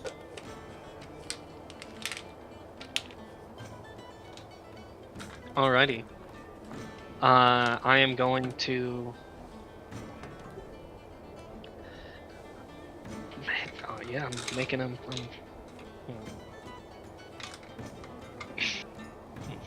So he is currently on the horse in the saddle, ready to take off, obviously. So unless you either like knock him off the horse, like grapple him, hop on the horse yourself, because your characters have never had a bad time doing that, or yeah, I mean, you could do something to try to like cripple the horse, maybe. Can I have an object interaction? Sure. I'm gonna undo the buckle of the saddle. Okay. Give me sleight of hand to see if you can do it quickly within like a turn as an action.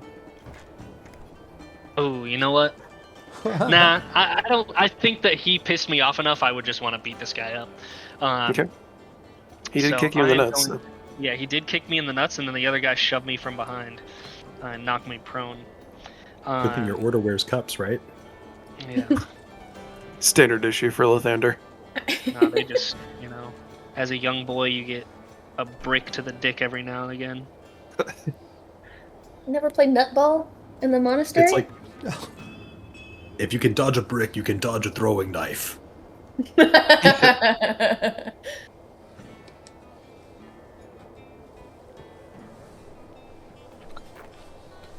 I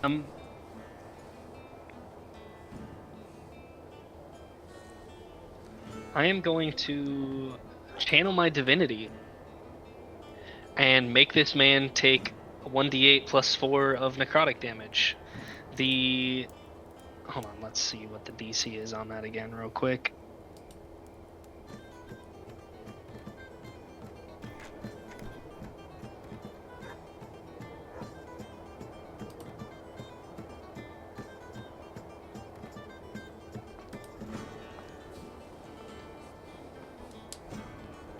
Okay, so he has to make a DC 14 Constitution saving throw. On a failed save, he takes 1d8 plus 4 necrotic damage, or half as much on a successful save. And what's the DC on it? 14 Constitution. The fuck is this con? Not great. Not the worst, though. Doesn't matter. He fails. And describe how this would kill him. So I stood up and walked out to the horse, like up to the horse.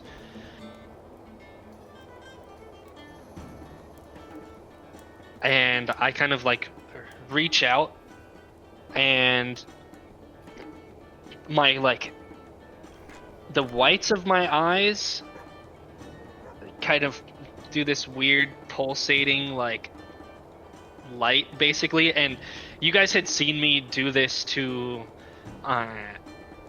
Elizabeth's father, you know, when I channeled my divinity to heal somebody, and it was this like bright, you know, like luminescent, really clean and really like clear. This is a like plague light, like chemically charged light. As I reach out and just may the radiance plague you, as he, you know, falls to his death off of the horse. Okay. And with that ending your turn. Nope. Oh, go for it. I still have movement, and I still have a bonus action. I'm going to turn back and attempt to shove this guy prone. Okay.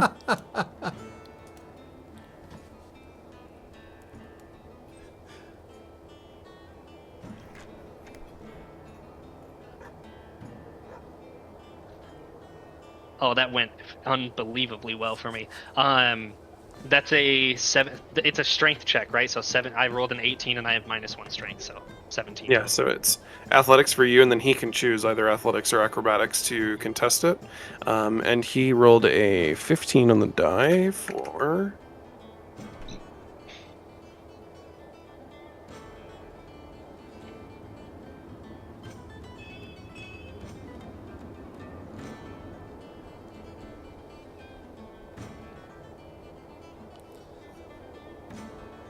This character sheet pisses me off. 15 on the die for +3, that's 18 as an acrobatics. So you go to shove him, and he, like, pretty quickly steps out of the way. Though, I will say, from your, like, experience fighting these guys now, the 2 leaders were much stronger than the others, right? The others were pretty basic, and you guys kind of either wanted to 2-shot them. So as you go to shove him, he kind of like quickly moves out of your way. It is now his turn.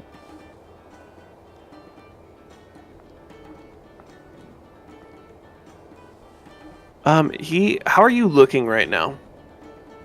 I am at half of my health. Okay.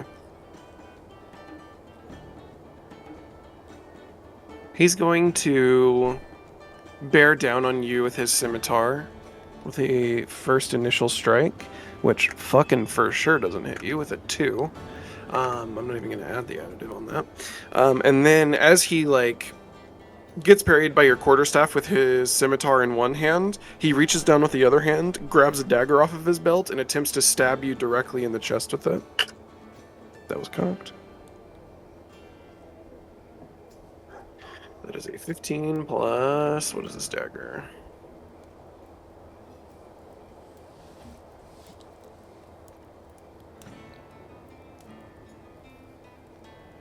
I'm going to 15 warding plus flare 4. him, so he's at disadvantage. Okay.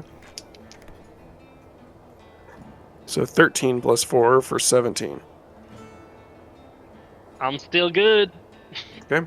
I got an 18 AC currently. Okay. He goes to, like, bring the dagger up into your, like, stomach and chest area with your quarterstaff, like, obviously holding his scimitar at bay, and you, like, pretty expertly, like, swing your staff downwards, holding the scimitar still with it, and divert the dagger from actually hitting you. And that is the end of his turn. Azricus, it is your turn.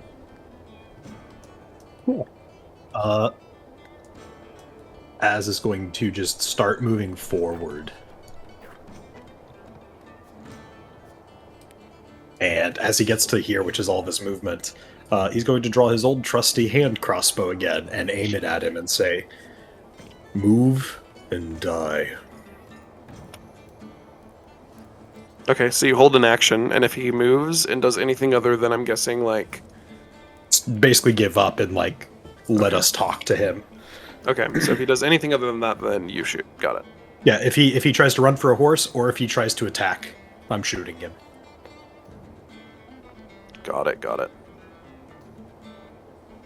That guy is dead. With that, I'll say, at this point, he's kind of, like, locked in combat with Alden. Alden having his quarterstaff essentially parrying both of this guy's weapons, or, like, holding them at bay, more or less, at this point. He turns... on the residual 13 persuasion from earlier, Elizabeth and Azricus and Alden, Alden, you are the first to kind of feel his strength that was pressing up against you a moment before with killer intent now falter as he lets both of his weapons down to the ground. I'm not gonna die for this. Joyce, you've And whipped pups. You can't handle hounds. We are out of initiative. Cool. Yeah, I'm making a melee attack on him. That was We're back in initiative now. That is a 16. That hits.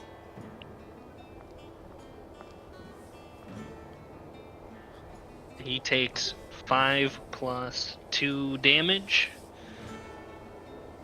Okay. He As he gets, You say he dropped his weapons, right? Or does he put them like down? he dropped from like the position that he was in, where he was like holding them against you. He let them go from there, so they like clank down to either side of both of you. And you, at the moment that he does that, you rear back and smack him in the head. Do you punch him or kick him with your unarmed strike? No, that was with my quarterstaff. Oh, with your quarterstaff. Okay, so as he drops them, Yeah. you bring your quarterstaff in, and where do you hit him at? I'm trying to knock him out. Okay. I hit him so directly in the head. You smash him in the temple. He goes down to a knee, holding the side of his face, and he's not knocked out quite yet, but you can tell that he's like quite hurt currently. Okay, cool. So then I'm gonna use my bonus action to make an unarmed strike and kick him right where I just hit him in the head with that staff. But Okay. I have made it over there by this point. That is another 16 to hit. I'll say that I don't know if you're within melee range, but you're definitely like pretty close to them. I don't know if you could like block this incoming one. If there's any actions that are taken after this, then you would probably be there. But I would say that like this is pretty instant, right? As soon as Alden felt this dude's strength go and then drop the blades, he immediately attacked him. I just wanted to come up and tell him something before he gets fully knocked out. I didn't want to stop it from happening. So as he gets hit in the side of the head, he, to the best of your knowledge, passes out. But I will say that there's like a moment where he's like kind of gasping for air. His eyes are kind of blinking, right? It's that moment before you kind of like fade to black, and I'll give you the moment to say whatever you want. I told you we would kick your teeth in. After a moment, his breathing goes to normal now, the same way that a body resets essentially once it goes to sleep. And you can tell that he is, for the better part of your knowledge, out compared to what someone who's adrenaline-filled, shallower breathing is. Maz puts away his hand crossbow.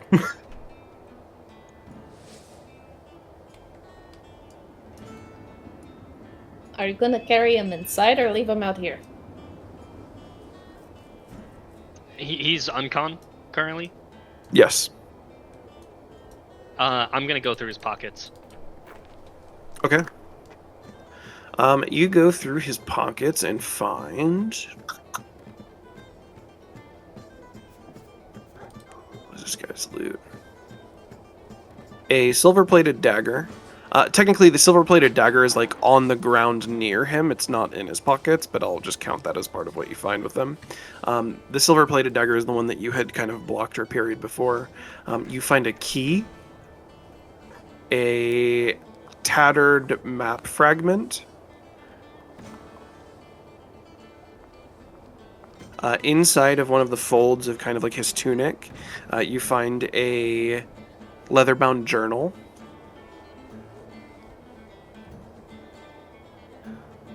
And you find a spell scroll.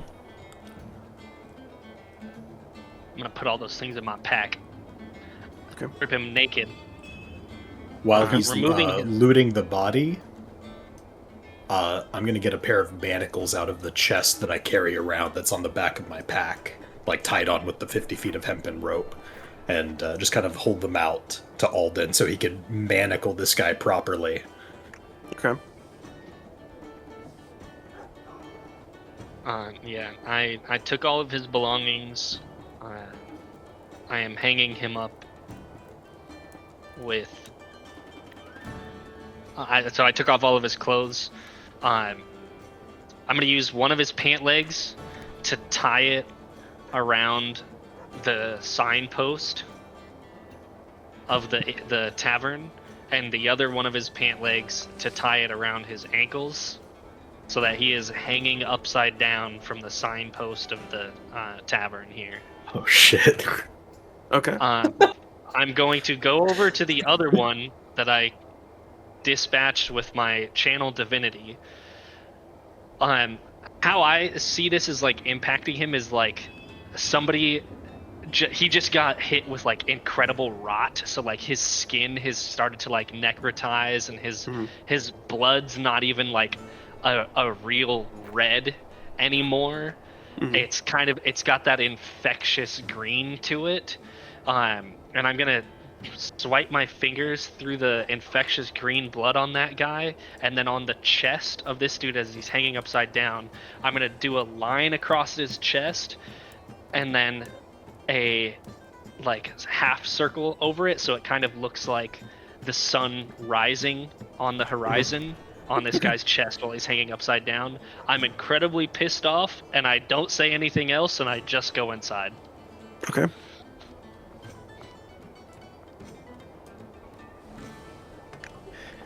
Azricus and Elizabeth, as you watch him doing this, what do you guys do as this man is now unconscious, hanging upside down, butt naked, with a rising sun on his chest and black ichor, or like a green rather?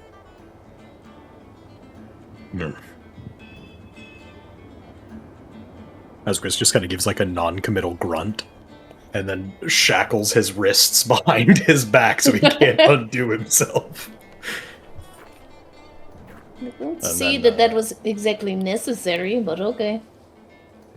I'm not gonna At stop least he'll you. be here. He'll be here when we need to ask him questions. So how am I supposed to get this blood off my dress? You don't have magic for that? No, Oh no. The there's old-fashioned such way. magics? I knew a man once who could clean things with his magic. That would have been a nice spell to have. He could also make things dirty with it. Weird magic. I just assumed maybe you would know how to clean it off of something since, you know, you kill a lot. Water, scouring. Oh, okay. Hot water works best. Completely serious, like no sarcasm. So As he funny. kind of just like gestures to himself, literally covered not only in the blood of the people he's murdered today, but in his own blood. And probably stains of past blood if you've been washing it with hot water. Come over here, we can try some alcohol on it. Okay, that sounds better than any idea I would have. And in the So is this meantime, I man can leaving? take your orders, please. Yeah, the man who is in the corner, kind of like very quietly, walks outside, stepping very carefully over the dead bodies. And like doing his best not to get any of the blood splatter on him, because there's like a fair amount. There's like a singular like massive pool of blood. There's like a couple of dead bodies. He like very slowly kind of moves outside. Do you step by him or do you talk to him? I would talk to him. Okay. You can see he's like kind of looking around the door, and then he like looks up at the person hanging upside down. Azricus walks so- past him into the bar, goes to where Caelvo's serving drinks, apparently. Sir, where do you think you're going? I was just looking at your handiwork, I suppose. Do you have any idea what you're going to bring down upon us? Not in the slightest. He kind of like now steps out, looking directly at the like rising sun on this person. Is it your intent to die? Do you know who these men worked for? I think we shout may back have through the met- doorway. Or, oh, actually, can I hear them? You were the first one to walk in. Did you walk straight to the bar where Caelvo was? Pretty much, yeah. I would say that you can hear them talking, but you can't make out what they're saying. So, like, you know Okay. that Elizabeth's out there talking to that guy, but you don't really know what they're saying. I think we may have met the lord of this land. If you could call him that. And you're still alive. We did seem to piss him off, but not enough for him to kill us.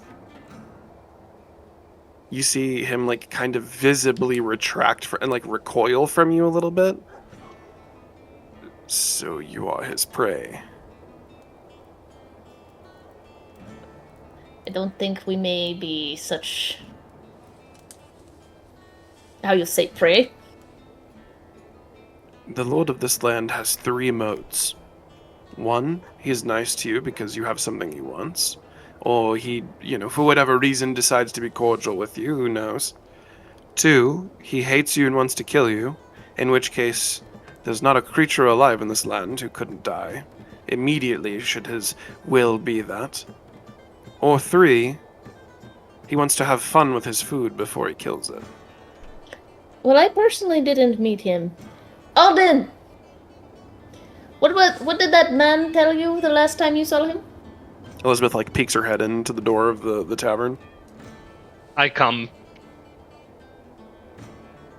That the Lord. With you. How did that, what did he say to you last?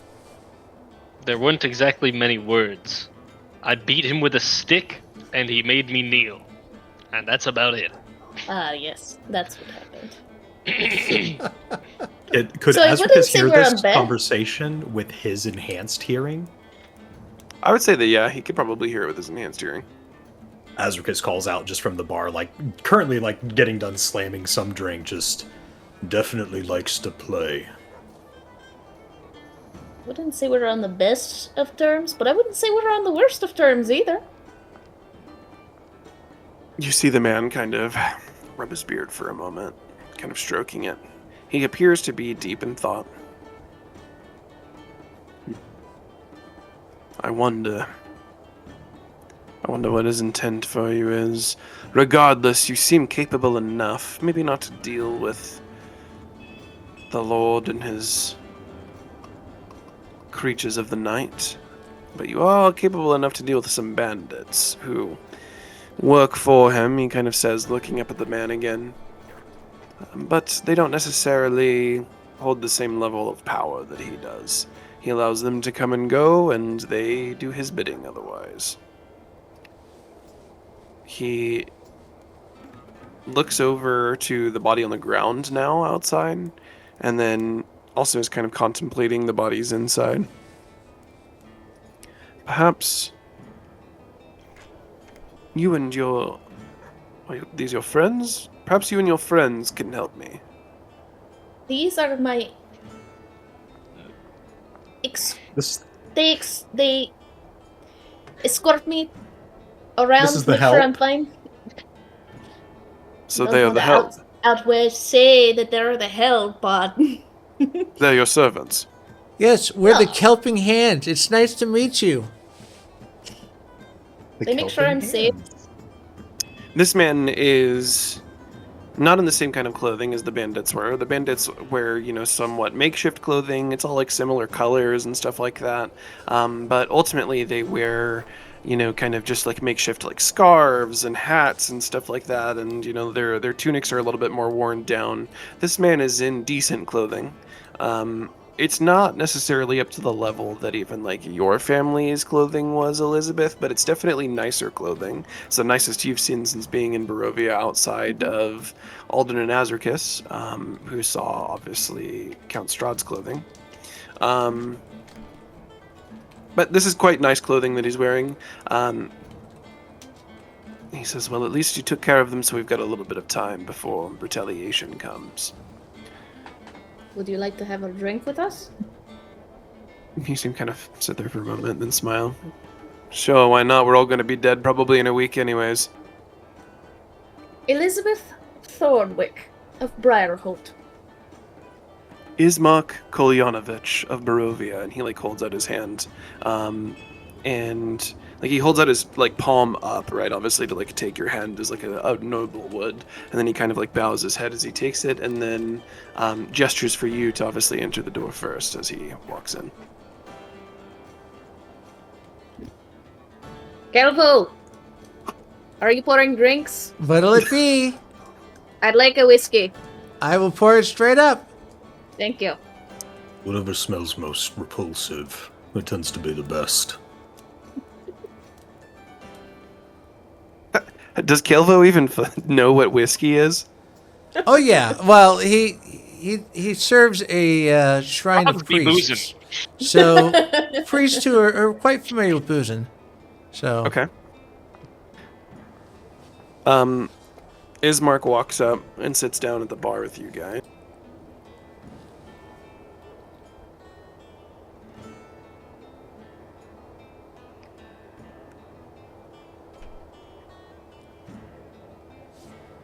After sitting down at one of the stools, he looks over to you. I could use your help, I believe. You may not have the power to take on the Lord of the Land quite yet, but you're stronger than me, and you're stronger than anyone we have left in the town. And I could use, maybe smaller numbers would be good, since there's only 4 of you, to help me escort a package to the next city. What kind of package? He looks over at Elizabeth. Are you sure that the help should be listening? I don't call them the help. Azricus, are we friends?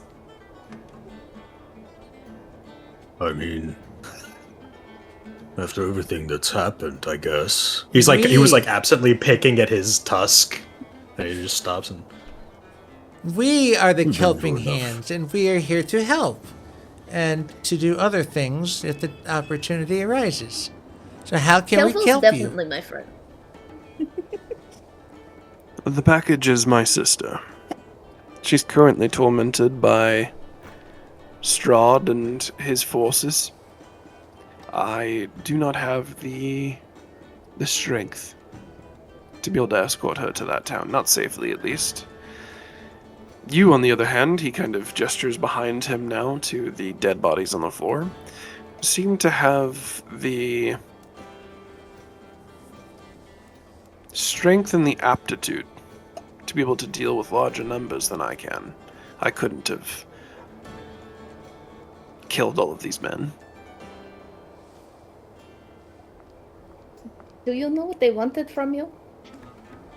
Yes. This bar and this whole town are run by my family and me. My father, Ismark the Greater, is the burgomaster of this town. Essentially, he is the mayor or the leader, whatever you want to call him. And the few that remain in this town still hold loyalty to him. Also, Count Strahd cannot enter our premises without either my father's, or my sister's permission. And so, these men, he points to the dead people on the ground, being the followers of Count Strahd, were trying to get me to sign the town over to Count Strahd so that he could own everything. Because technically, legally, while he does own the land, and the land is all under his... what's the word? Purvey? Sort of. Yes, I believe privé is correct. The town legally still is run and owned by my father, and eventually one day me. No offense, but it's not much of a town. Well, also, if this Strahd guy can't enter, why not bring your sister here? Then wouldn't she be safe? Our home is where my sister currently resides, and that's where he's unable to enter. Oh, the not owner here. essentially, My bad. Correct, yeah. The owner essentially has to be the one to invite him into the home for him to be able to enter through the threshold. And we don't invite him into the home, but I will take you and show you our mansion later. It is worse for wear, I suppose you could say. It's not that one with those creepy children, is it? Oh no, that house is extremely haunted, and I highly suggest you stay away from there. We've had adventurers come. We had adventurers come through here not even 2 months ago and burn the thing down, and you saw it, didn't you? That was my idea. I thought we should have burned it down. You can burn it down as many times as you want. It will always restore itself. That place is horrible. Don't ever go there. And Well, those kids, terrible. Isn't there a way to put them to rest? To send them on? Oh, I'm sure there is, but I'm not going to do it. I mean, you saw them. They're horrifying. The kids. They seem the kids aren't nice. horrifying. They're just a little creepy. They're ghosts of a house that can't be burned to the ground. They're kids. They're lost. They need help and guidance. Even in How old death. is your father? He kind of looks at you guys like you're crazy. You know what? If you want to go into that house and put them to rest, then be my guest. But I will just warn you that many adventurers do not escape that house, and the ones who do tend to come out of there a little different. A little more worse for wear. Your father, the burgomaster of this town. Mm-hmm. Is he alive and well? Not well. He is alive for now. The stress of recent events has put him on edge. And to your friend's point, he points at the orc. You are right, it is not much of a town left. But there's a reason for that. A young upstart came through here not too long ago, by the name of Van Richten, who believed himself to be some kind of a vampire hunter, and looked at the Devil Strahd as no more than another hunt, I suppose. He rallied the townspeople together. This town used to be thriving and hustling and bustling. We had many, many people here. We had a market that was thriving. And this tavern used to be full day in and day out before it was taken over by the likes of them. But Van Richten rallied all of the townspeople into a revolt against Count Strahd, and here's what is left.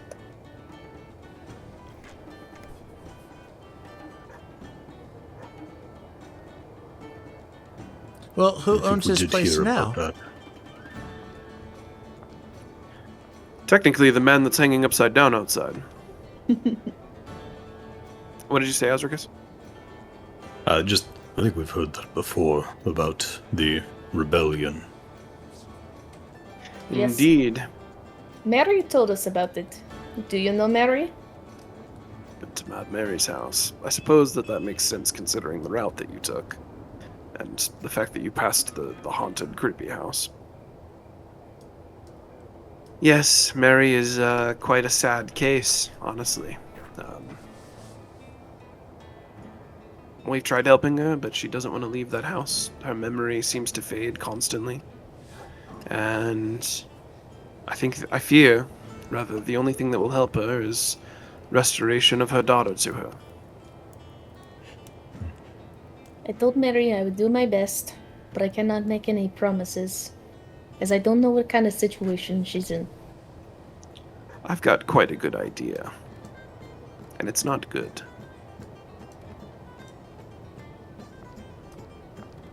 Count Strahd is the devil incarnate, he says. His, the seriousness in his face now kind of washing over. It's been a little bit light and stuff, and you guys have just been having more of an informational meeting. He's very serious to you now. He is the devil. Whatever gods you worship and whatever beings you think that you serve, they have no sway here. Even the church, who claims to follow the Morning Lord, as I see your friend seems to, doesn't have much of a bearing here. And even whatever little power they do cling to in this realm, they are losing rapidly, and Strahd is constantly looking at ways to breach. I look over from the bar and say to him, "Does not the sun still rise?" I don't know, you tell me, do you see it? I prayed to it this morning. Did you pray to a light in the sky or to the sun?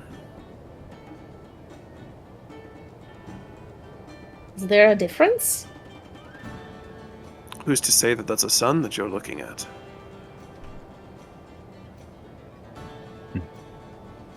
Because of the fog and the canopy that sits over us, normally, according to Van Richten, and you travelers seem like you're not from this land, according to Van Richten, most vampires are unable to walk during the day because of the sunlight.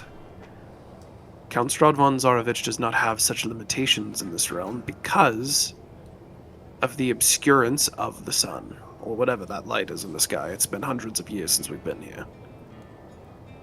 Nobody really knows if it is truly a sun or not. But he can walk through the day.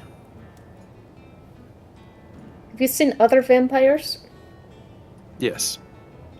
And they Many. seem to do the same? Yes, they all can walk in the day.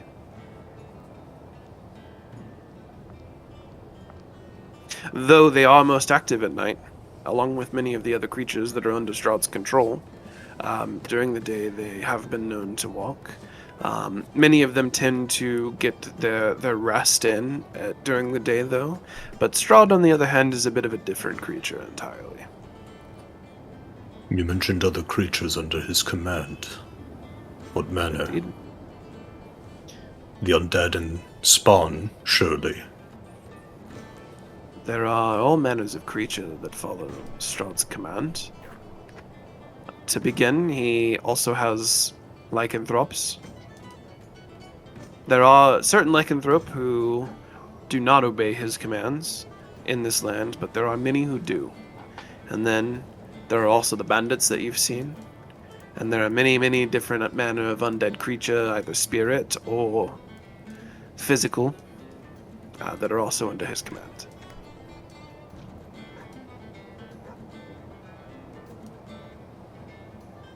So this town you want us to take your sister to, how is it safer than your home that you know Strahd cannot enter?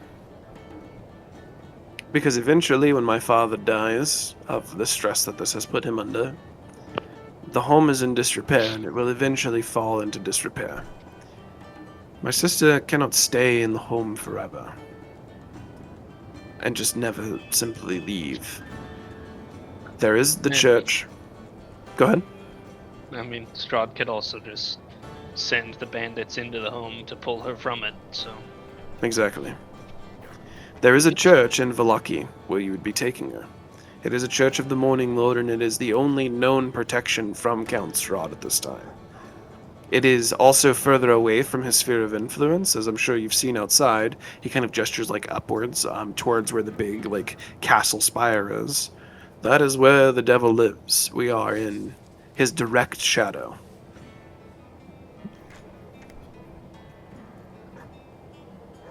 How far away is this town? Probably, I would say by foot, if you keep to the trail, about 2 to 3 days walking. And you would accompany us this way, or you would stay here? I would stay here and take care of what little people I have left in the town. As is my duty, because my father can no longer really live up to his duties, at least at this point.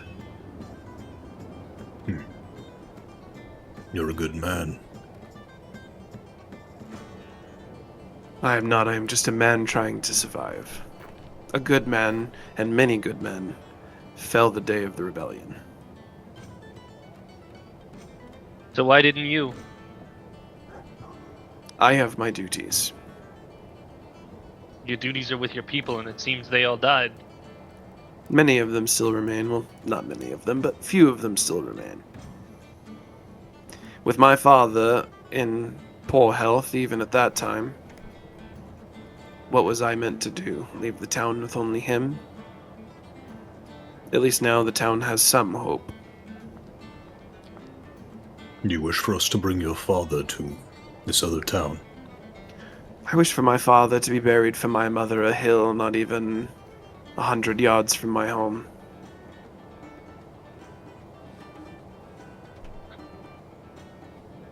I fear my father wouldn't make the journey, and he would only slow you down. My sister is what is important.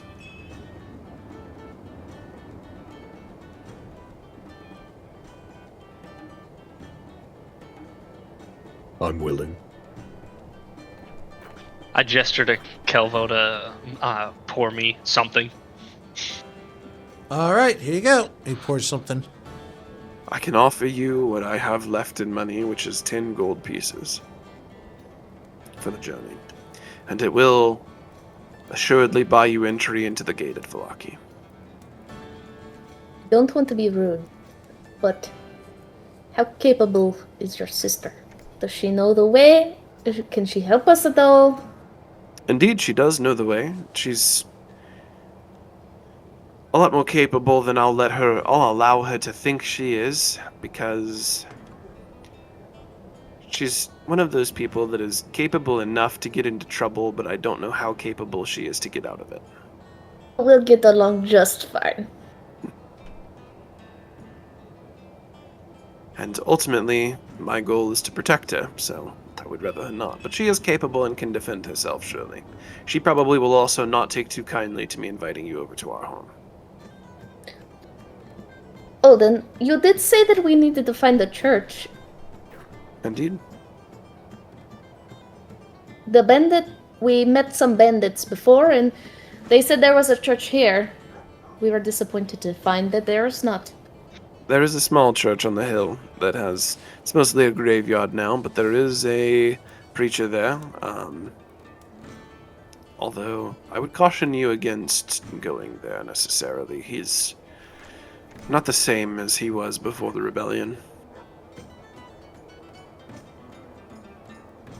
Wouldn't exactly call it a church anymore either, but it does look like one, I suppose, and maybe you'll get more help from the father there than I have. Sounds like someone else who needs help. Seems like this land is full of people who need help. That's why it's cursed. That's why there's the fog and everything, because everything's not in balance. We gotta go out and help the people and bring balance back, and then bring things back before.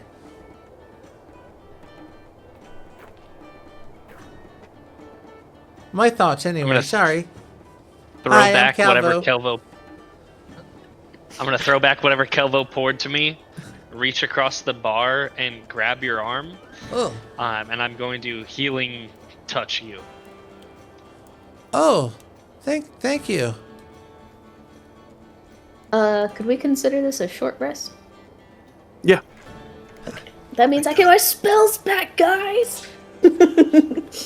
That means I can do my blood curse again, and I can transform again. Which you don't have to do healing touch if you don't want to. If you want to save that slot.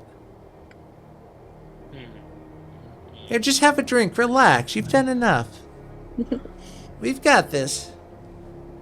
That's my hit die. Does everybody have hit die? Yes.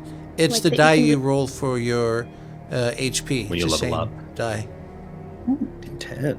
I get to heal a lot. Maybe. That assumes I know what that is. For Warlock, I believe... So you have hit dice equal to a number of levels in your class. And it's based on your class what your hit dice is. I think for Warlock, it's a D8. I don't know where to find it on D&D Beyond. Yeah, it doesn't show D8. anything. Okay, it just doesn't have anything on the page You can to indicate. take an action of short rest on the page and it pulls it up. Oh, Oh, yeah, there it is. Cool. So with 15 minutes left in our session, what is your decisions? Do you plan to head to the potentially the like pseudo church, I suppose you could say, or do you plan to head back to the haunted home? Do you plan to head to the mansion of the Kolyanovich family, or would you prefer to tuck in here for the night? Caelvo, I'll say that when you went into the bar as well, you kind of did a little search of the tavern, and you found out that there are rooms in the tavern as well that are ready to be used. Yeah, that's a thought.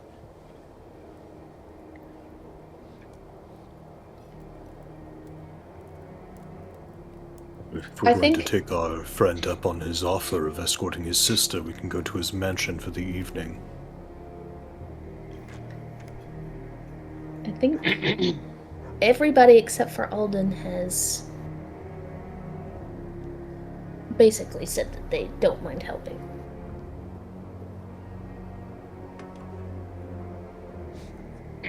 I think that And now is probably a good idea for us.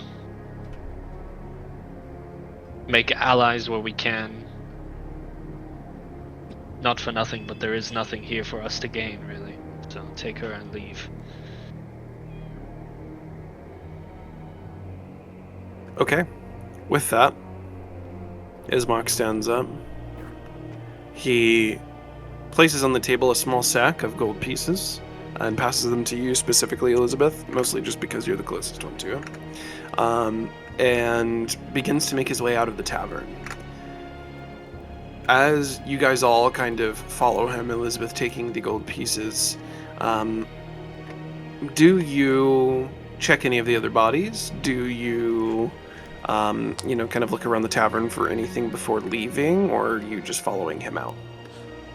Well, Caelvo's at least looking for, like, the tavern strongbox that has, like, the cash box, as well as any rations that he can collect for the group, because he doesn't know how much longer they'll be on the road, and smoked eel only goes for so long.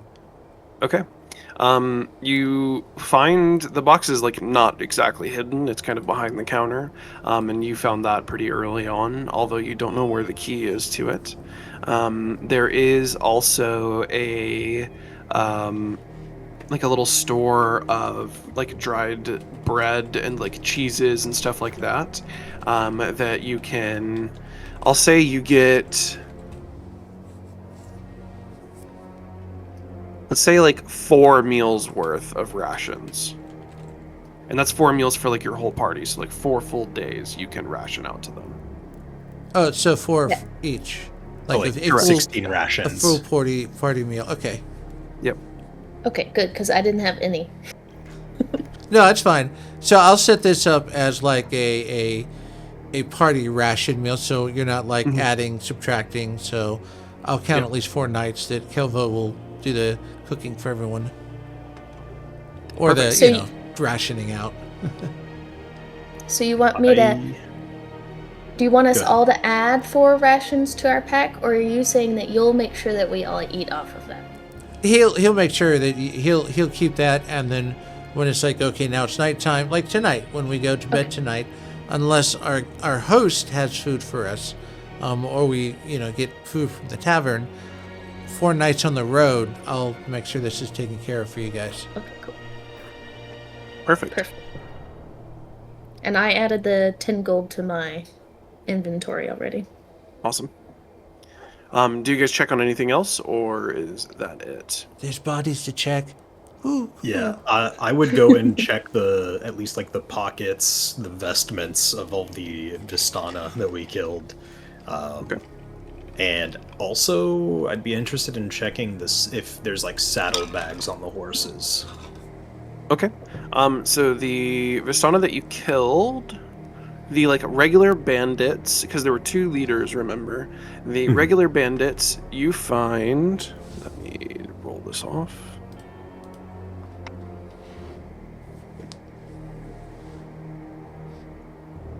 You find 20 copper pieces in total from all of the bandits.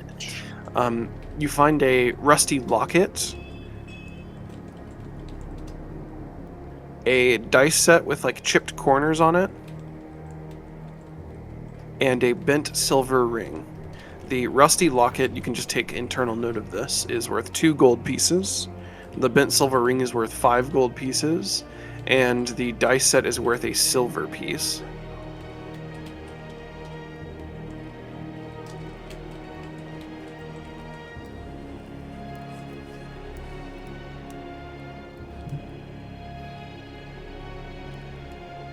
There's plenty of bottles of liquor at the bar, I'm guessing.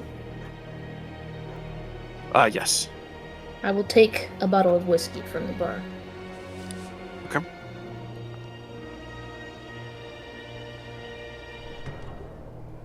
So go ahead and add that to your inventory as well.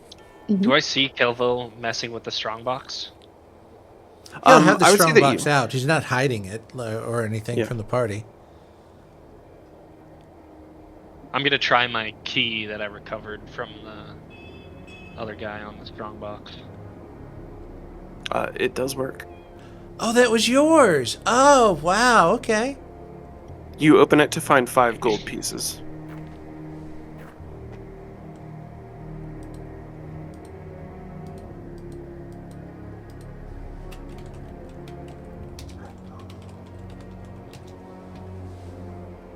I'm gonna take the Azricus, strongbox too. the horses outside don't have any like saddle bags on them, but on the other leader, you also found a spell scroll. Ooh, what Okay, scroll so the is second that? leader also has a spell scroll.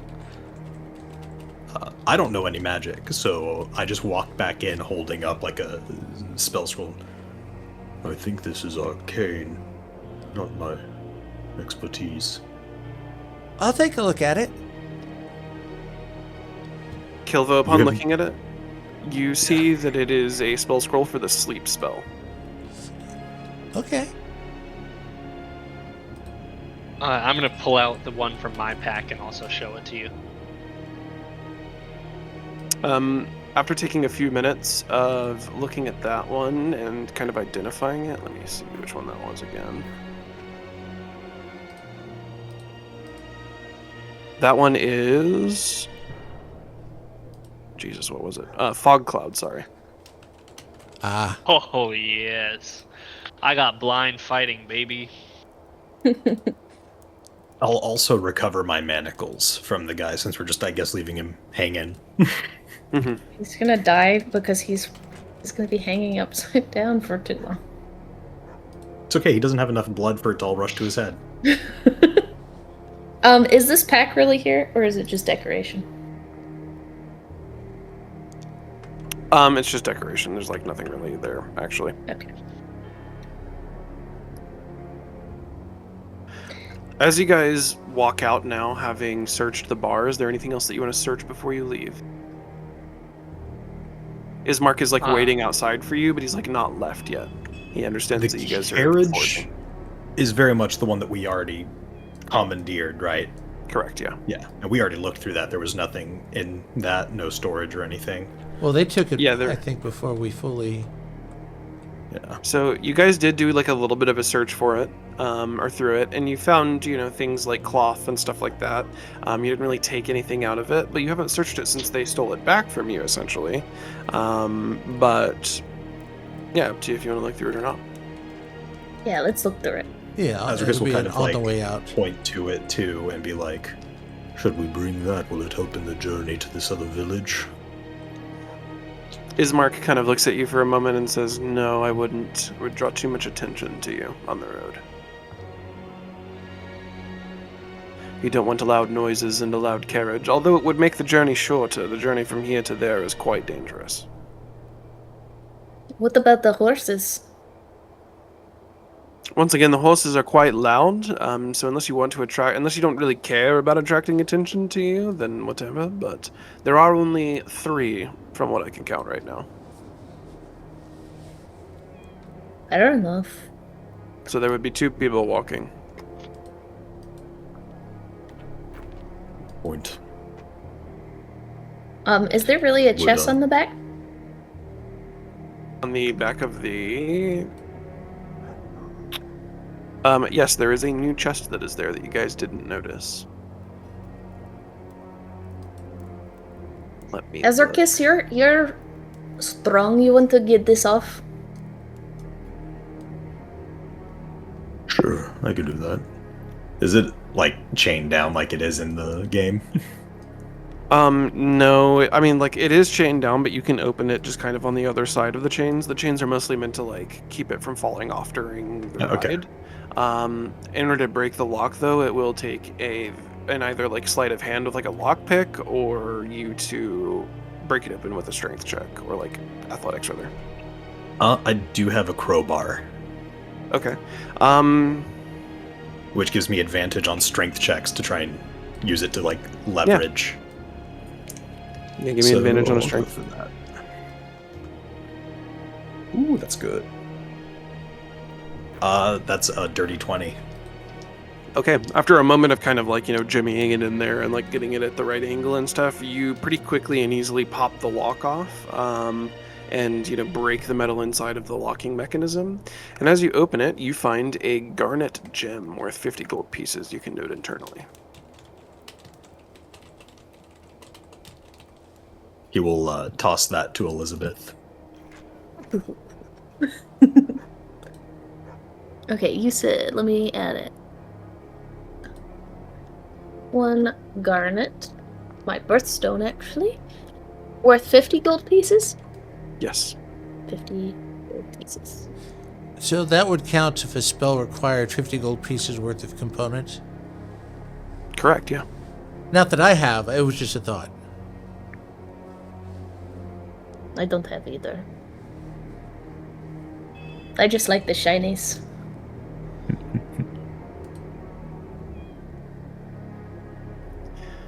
And as you guys have now fully looted the place, gotten provisions and rations, and head back to the front to follow his mark to his mansion, he takes a moment before looking at the man who's hanging upside down. One of you should end it for him. It's a much better fate than what he'll suffer if you leave him here alive.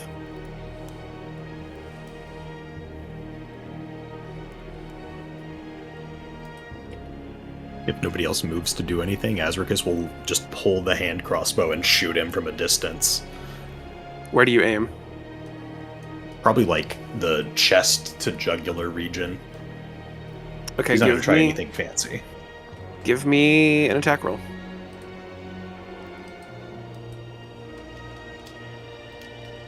That is... What do I add for my hand crossbow? I think it's the same as my other ones. Yeah. 21. Okay, that hits. Roll damage.